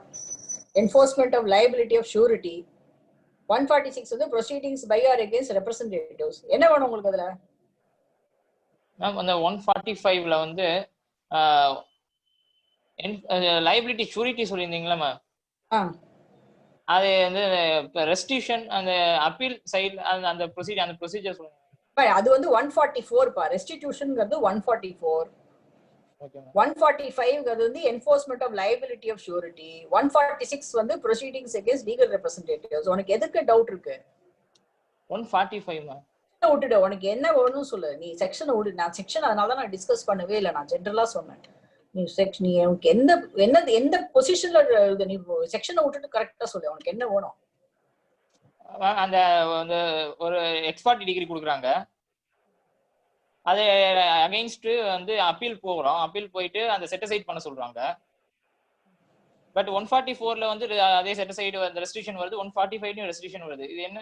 அது ஷூரிட்டில 144ல தான் வரும். 144 எப்ப வரும்னா அந்த கேஸ் முடிந்த பிறகு தான் வரும். இப்போ எக்ஸ்பர்ட் டிகிரில ஒரு ஆர்டர் வருது, அது மேல அப்பீல் போயிட்டு அப்பீல்ல வந்து செட்டிசைட் ஆகி கீழே வந்ததுன்னா அந்த கேஸ் முடிஞ்ச பிறகு தான் 144 போட முடியும். கேஸ் பெண்டிங்கா இருக்கும் போதே உங்களுக்குள்ள வந்து உடனே 144 என்டர்டெயின் பண்றது கிடையாது.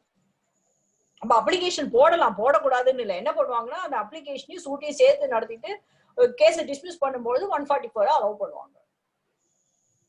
அதாவது நான் சொல்றேன் இல்லையா, இன்னைக்கு தேதியில நான் இருக்கேன் பொசிஷன்ல. பொசிஷன் எடுத்துனா தான் உங்களுக்கு ஈஸியா இருக்கும் புரியறதுக்கு. நான் பொசிஷன்ல இருக்கேன்.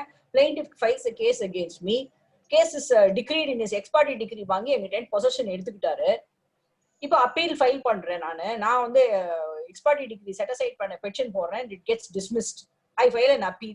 அப்பீல் வந்து எக்ஸ்பர்ட்டி டிகிரி செட் அசைட். நான் கீழ்கோர்ட்ல போய் கேஸ் நடத்துன்றாங்க. கீழ்கோர்ட்டுக்கு நடத்துறதுக்கு வரேன். இப்ப என்னாச்சு, என் பொசிஷன் போயிட்டு இப்ப பிளைன்டிஃப் கிட்ட இருக்கு. சோ பிளைன்டிஃப் வந்து will come for இது. நான் என்ன சொல்லுவேன், இப்ப எக்ஸ்பர்ட்டி டிகிரி செட் அசைட் ஆயிடுச்சு இல்ல, பொசிஷன் என்கிட்ட திருப்பி கொடுத்துட்டு நீங்க கேஸ் நடத்துங்க அப்படின்ட்டு 144ல நான் அப்ளிகேஷன் போடலாம். நார்மலா அது மாதிரி பண்ணணும். 144ல பொசிஷன் என்கிட்ட திருப்பி கொடுத்துட்டு தான் அவங்க கேஸ் நடத்தணும், எக்ஸ்பர்ட்டி டிகிரி செட் அசைட் ஆச்சுன்னா. பட் சில சமயம் என்ன பண்றாங்கன்னா 144யும் சூட்டையும் சேர்த்து நடத்திட்டு சூட்டு டிஸ்மிஸ் ஆகும்போது அப்படியே 144 அலோவ் பண்ணி பொசிஷன் கொடுக்க சொல்றாங்க. அதுக்கு மேல அவங்க அப்பீல் போட்டுப்பாங்க. அப்படித்தான் அர்த்தம் புரிஞ்சுப்பாங்க. புரிஞ்சுதா? புரிஞ்சுங்க. Thank you ma'am. Karim from Coimbatore. Karim sir. Karim, can you hear me? Karim sir. Yes இருக்க லைன்ல இருக்கு. மேடம் வணக்கம்ங்க, ரொம்ப நல்லா இருந்தது. மேடம் எனக்கு ஒரே ஒரு டவுட் தான். ஒரு கம்பெனி, கார்பரேட் கம்பெனி, அவங்கள்ட்ட வந்து ஒரு அக்ரிமெண்ட் போட்டு இந்த சோலார் பவர்ல வந்து பவர் வாங்குறாங்க. அவர் வாங்கியவர் வந்து 85 இயர்ஸ் ஓல்டு. அவர் வந்து அதுக்கப்புறம் பணம் கொடுக்கல, நான் செக் கொடுக்குறாரு.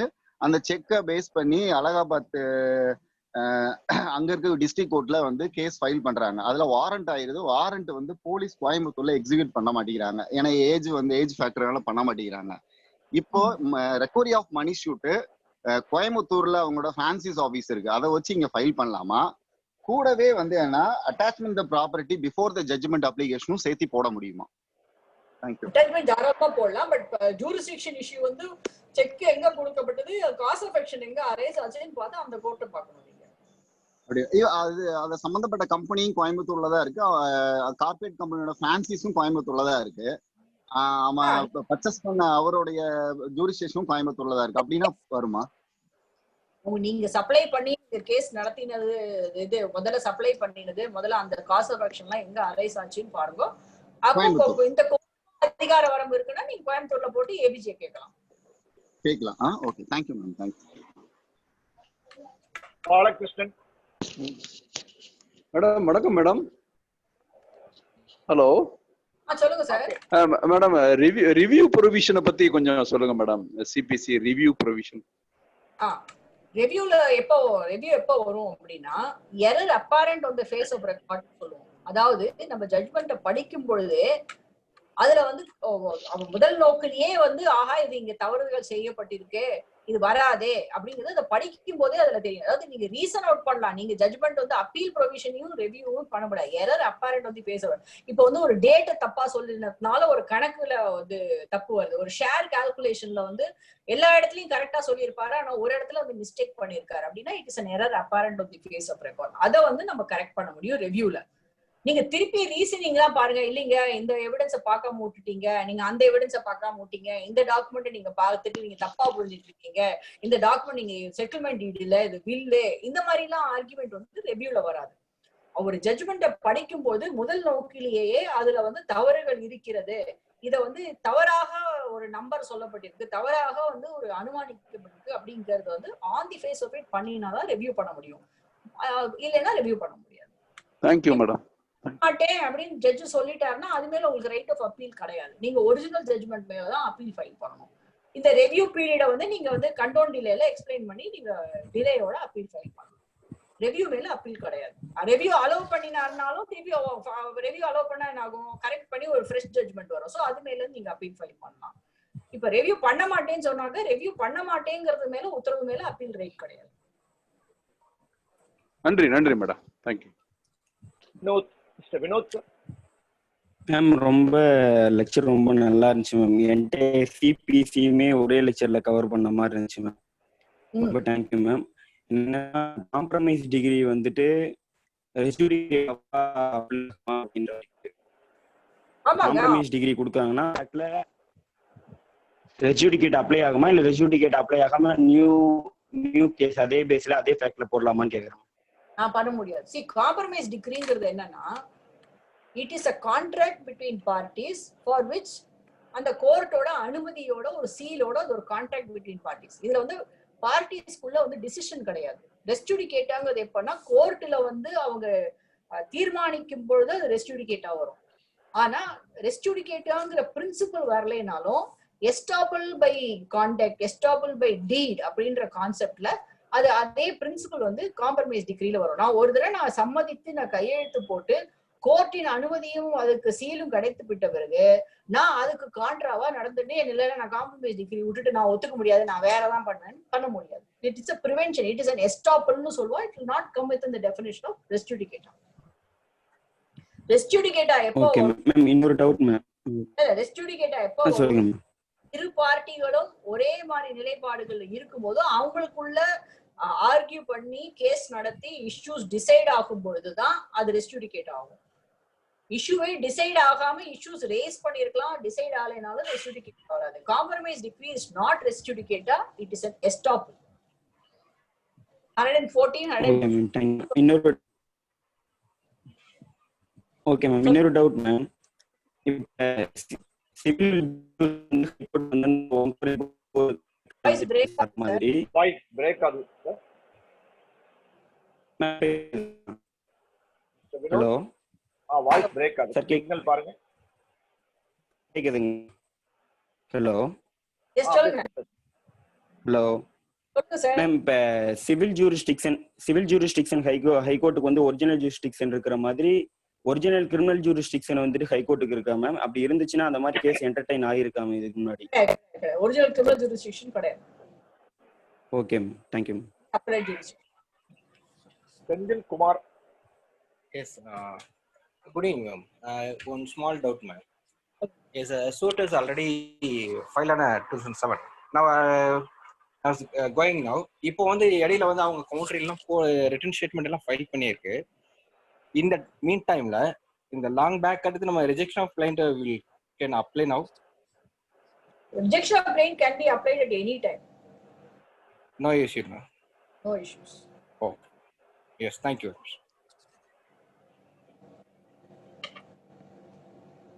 There are some more questions in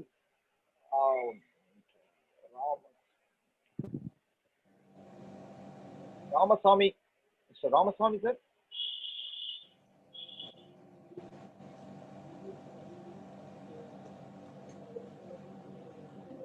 madam வணக்கம். வணக்கம், சொல்லுங்க. ஒரே நேரத்துல EB for attachment and EB for arrest against the same parties போட முடியும்? போட முடியாது சார். ப்ரொவிஷன் இருக்கு சார் அதுக்கு. இபி ஆர்டர் 21 இருக்கு சார் அது. Okay madam. Specifically it says you cannot have two execution at the same time. Okay madam, thank you. Mr. Sendil Kumar.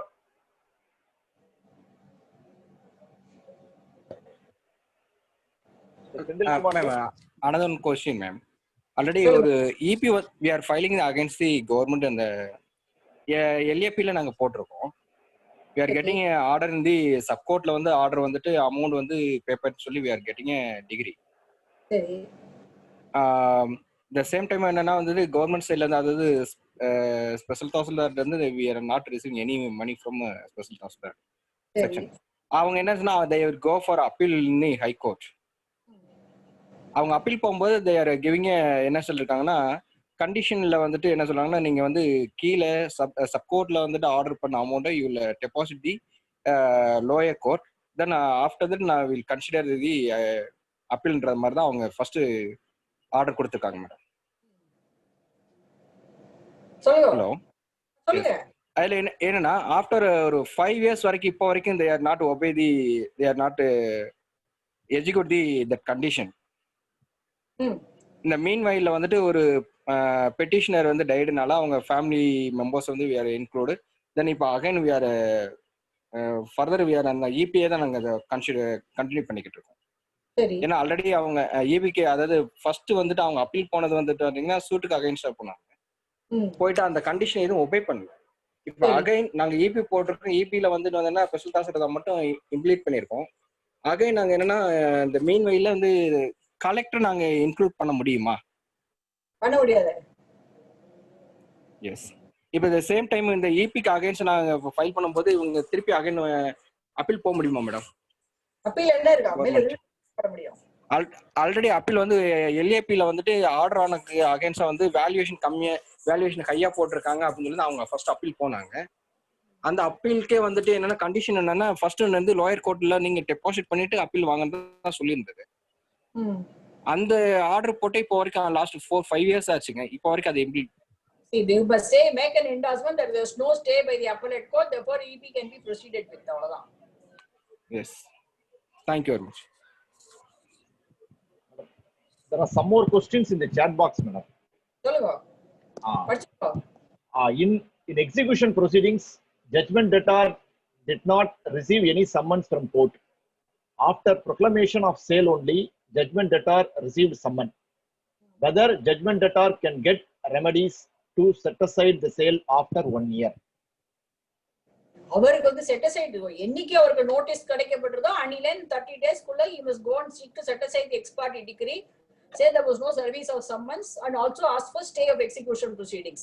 Sale நடந்தாலும் நாளைக்கு எக்ஸ் பார்ட்டி டிகிரி சம்மன்ஸ் இல்லாம notice இல்லாம அவருக்கு ஒரு degree ஏற்பட்டிருக்கு அப்படின்னு சொன்னா நாளைக்கு டிகிரி செட் அசைட் ஆச்சுன்னா நம்ம ஒரு ரெஸ்டிடியூஷன்ல சேல் செட் அசைட் ஆயிடும். அடுத்த கேள்வி வந்து, அடமானம் போடப்பட்ட பின் அடமானம் போட்டவர் 12 வருடம் கழித்து அடமானம் போட்டவரின் வாரிசுதாரர்கள் கோர்ட்டில் வழக்கு தொடரலாமா? அது depending upon the mortgage. Simple மார்ட்கேஜா இருந்ததுன்னா 12 years limitation to redeem the mortgage. அதாவது அடமானதாரர் அதாவது அடமானம் சொத்துக்கு உரிமையாளர் மார்ட்கேஜார் அவர் என்ன பண்ணுவார்னா, அவர் 12 வருஷத்துக்குள்ள அவர் அந்த குறிப்பிட்ட காலத்துக்குள்ள அவர் டாக்குமெண்ட் சிம்பிள் மார்ட்கேஜ் டீட்ல என்ன சொல்லிருக்குன்னு 6 மாசத்துக்கு அப்புறம் நீ பணம் கொடுக்கணும் அப்படின்னு இருந்ததுன்னா அதுபடி 12 வருஷத்துக்குள்ள அவர் அப்படியே கேஸ் ஃபைல் பண்ணி அவர் வந்து சொத்தை மீட்டுக்கணும். சொத்தை மீட்கிறதுக்கு 12 வருஷம் லிமிடேஷன்ல தவறிட்டாருன்னா the property will belong to the mortgagee. அதாவது கடன் கொடுத்தவருக்கு போயிடும் சொத்து. அது சிம்பிள் மார்ட்கேஜுக்கு மட்டும்தான். யூசுபெக்ட் ஏதாவது பொசசரி மார்ட்கேஜ் என்ன சொல்லுவோம், போகியம் ஒத்தி அதுக்கெல்லாம் அது அப்ளை ஆகாது. Only for simple mortgage and equitable mortgage, இது ரெண்டுத்துக்கு தான் அது அப்ளை ஆகும். Thank you, madam. Thank you, madam. Next, one more question, madam. Is there any limitation for filing final degree petition?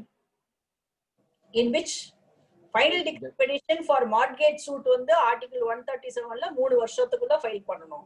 Partition சூட்டுக்கு final டிகிரிக்கு limitation கிடையாது. ஏன் அப்படின்னு முதல்ல அதை புரிஞ்சுக்கோங்க. அடமானம் கடன்காரன் வந்து கோர்ட்ல வந்து கதவை தட்டும் போது அடமான ஃபைனல் டிகிரிக்கு 3 வருஷம் டைம் கொடுக்குறாங்க. ஏன்னா கடன் அவனோட பொறுப்பு, அவனுக்கு தான் வயிற்று வலிக்கிறது தலைவலிலாம், அவன் தான் கோர்ட்டுக்கு உடனே வந்து 3 வருஷத்துல அவன் நிறைவேற்றிட்டு போனோம். Court cannot simply sit tight. வருவானான்னு பார்த்துக்க அவசியம் கிடையாது. அதே பார்ட்டிஷன் சூட்டுல என்னுடைய சொத்தை வந்து எனக்கு பிரிச்சு கொடுக்கன்னு நான் கோர்ட்ல வந்து நான் முறையிட்டுட்டேன்னா it is a duty of the court to partition and give it to me. அவங்க கோர்ட்டோட இதுக்கு போயிடுது. அவங்க வந்து இதை தலையெடுத்து அவங்க வந்து எனக்கு பிரிச்சு என் சொத்தை எனக்கு எடுத்து கொடுக்கணும். அதனால அதுக்கு வந்து எந்த விதமான லிமிடேஷனும் கிடையாது, டைம் லிமிட்டும் கிடையாது. ஃபைனல் டிகிரி இன் பார்ட்டிஷன் சூட்டுக்கு நோ டைம் லிமிட், மார்ட்கேஜ் சூட்டுக்கு உண்டு. அது அதே மாதிரி இதுக்கும் உண்டு, பார்ட்னர்ஷிப் சூட்ஸ்க்கும் உண்டு. அடுத்து இன்னொரு கேள்வி மேடம். கேவியட் பதிந்துள்ள ஒரே காரணத்திற்காக தடையுத்தரவு அளிக்காமல் எல்லா சூழ்நிலைகளிலும் நோட்டீஸ் தான் உத்தரவிடப்படுமா? அவசர கால சூழ்நிலையை பொறுத்து தடை உத்தரவு வழங்கப்படுமா? அதுதான் சார், பாதி பேர் அது வந்து அதோட தாற்பயத்தை புரிஞ்சுக்க மாட்டேங்கிறாங்க. எதுக்காக கேவியட் போடுறதுன்னா அவனை கேட்டுட்டு உத்தரவு போடுன்னு சொல்லியிருக்காங்களே வெஞ்சு அவன் கவுண்டர் போடுறதுக்கு அவன் 4 மாசம் டைம் கொடுக்கறவனும் அவசியம் கிடையாது. நீ இன்னைக்கு கோர்ட்ல அவனுக்கு நான் நோட்டீஸ் கொடுக்குறேன், வந்து ஆட்சேபிக்கிறியா, என்ன ஆட்சேபின்னு வாயால சொல்லு, நான் கேட்கிறேன். எனக்கு suppose I am satisfied that it is an emergency situation, I have to protect the plaintiff அப்படின்னா interim injunction can be granted by the judge irrespective of the caveat.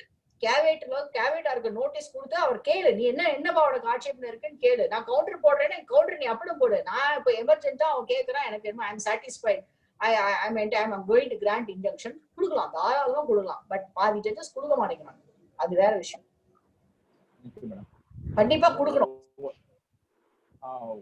One more audience is asking one question. Sir, Ramya Leo, can you hear? Ramya Leo. Hello. Hello. Ma'am, good evening, ma'am. Good evening. Ma'am, ஒரு doubt ma'am. உங்க session எப்பவுமே ரொம்ப நல்லா இருக்கும் ma'am. ரொம்ப நல்லா புரிஞ்சுக்கலாம் நீங்க சொல்லி தரது. இன்னைக்கு ஒரே ஒரு டவுட் ma'am. ஆக்சுவலி ஒரு பர்சன் வந்து இன்னொரு பர்சனுக்கு வந்து அவங்களுடைய லேண்ட் கடனுக்காக ma'am. ஆக்சுவலி பிரின்சிபல் எல்லாம் ப்ரே பண்ணியாச்சு, பட் இன்ட்ரெஸ்டுக்காக ஒரு லேண்ட் எழுதி தராங்க, பவர் வந்து கொடுக்குறாங்க மேம். பவர் வாங்கினவர் வந்து 1 வீக்ல இறந்துடுறாரு. இப்படி இறக்குறப்போ பவர் ரிவோக் ஆகுமா மேம்? ஆமா, ஆயிடும். பவர் யார் எழுதி கொடுத்தாலும் சரி, யாருக்கு கொடுத்தாலும் சரி, எய்தர் பார்ட்டி செத்து போனா power will stand automatically revoked. சரிங்க மேம். பட் அவங்களுடைய சன்னு வந்து அதை யூஸ் பண்ணி அந்த லேண்ட வந்து வேற ஒருத்தவங்களுக்கு வித்துடுறாங்க மேம். அதுக்கப்புறம் அது வந்து 2 பேர்கிட்ட மாறி போயிடுச்சு. இப்போ எழுதி கொடுத்தவங்க வந்து போய் கேஸ் ஃபைல் பண்ணோம் அப்படின்னா லிமிடேஷன் பீரியட் ஏதாவது இருக்கா மேம்? லிமிடேஷன் என்ன, நீங்க சொத்து சுவாதீனம் எழுந்ததுன்னா 12 வருஷத்துக்குள்ள போடணும், அவ்வளவுதான். சுவாதீனம் இல்ல மேம், பட் எல்லா டாக்குமெண்ட் மட்டும் இருக்கு மேம் கையில, பவர் மட்டும் கொடுத்துருக்கு. உனக்கு ஏன் லிமிடேஷன் வராது அப்படின்னு சொன்னா அந்த சேல் டீடே செல்லாது. இப்போ நீ வந்து ஒரு ஏக்கு பவர் வட்டாணி எழுதி கொடுக்குற, சரி மேம், ஏக்கு தான் நீ எழுதி கொடுத்துருக்க.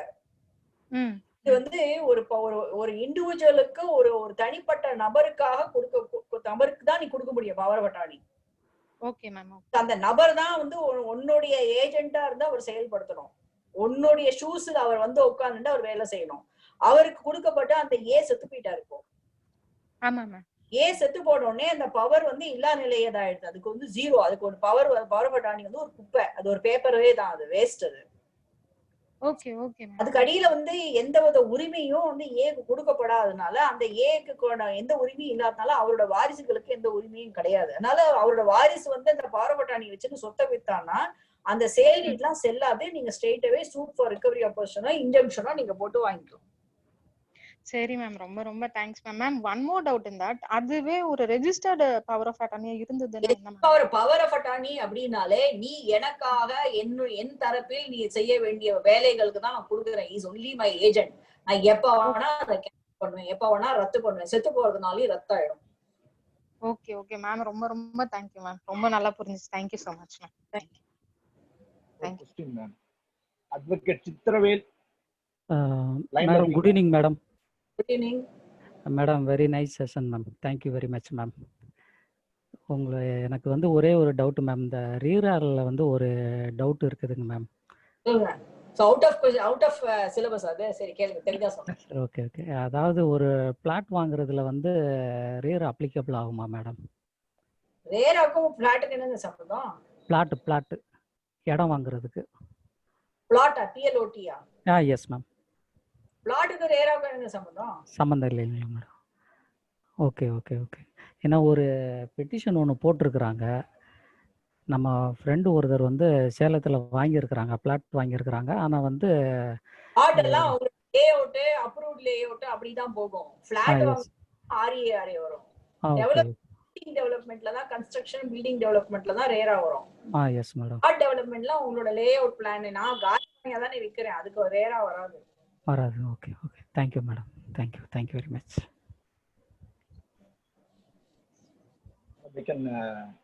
கேள்விகள் அவ்வளவுதான் இருக்கு. சரி, அகில இந்திய இதை முடிச்சுக்கலாம் நினைக்கிறேன் மேடம். சரி. அகில இந்திய வழக்கறிஞர் சங்கத்தினுடைய ஏற்பாடு செய்திருக்கக்கூடிய இந்த நிகழ்விற்கு வருகை தந்து மிக சிறப்பான ஒரு உரையை நமக்கெல்லாம் அளித்த மூத்த வழக்கறிஞர் சித்ரா சம்பத் அவர்களுக்கு அகில இந்திய வழக்கறிஞர் சங்கத்தின் தமிழ் மாநில குழுவின் சார்பாக எங்களுடைய நன்றியை தெரிவித்துக் கொள்கின்றேன். அதே போன்று இந்த நிகழ்விலே கலந்து கொண்டு மிகவும் பொறுமையாகவும் அமைதி காத்து பல கேள்விகளை கேட்ட பார்வையாளர்களுக்கும் வழக்கறிஞர் நண்பர்களுக்கும் அனைவருக்கும் அகில இந்திய வழக்கறிஞர் சங்கத்தின் சார்பாக எங்களுடைய நன்றியை தெரிவித்துக் கொள்கின்றோம். தொடர்ந்து அகில இந்திய வழக்கறிஞர் சங்கம் இந்த மாதத்திலேயே வந்து பல வகுப்புகளை தொடர்ந்து நடத்த இருக்கிறோம். அதற்கும் உங்களுடைய ஆதரவை தந்து நீங்கள் சிறப்பிக்க வேண்டும் என்று கேட்டுக்கொண்டு இந்த நிகழ்வை இத்தோடு முடித்துக் கொள்கின்றோம். நன்றி, வணக்கம். தேங்க்யூ.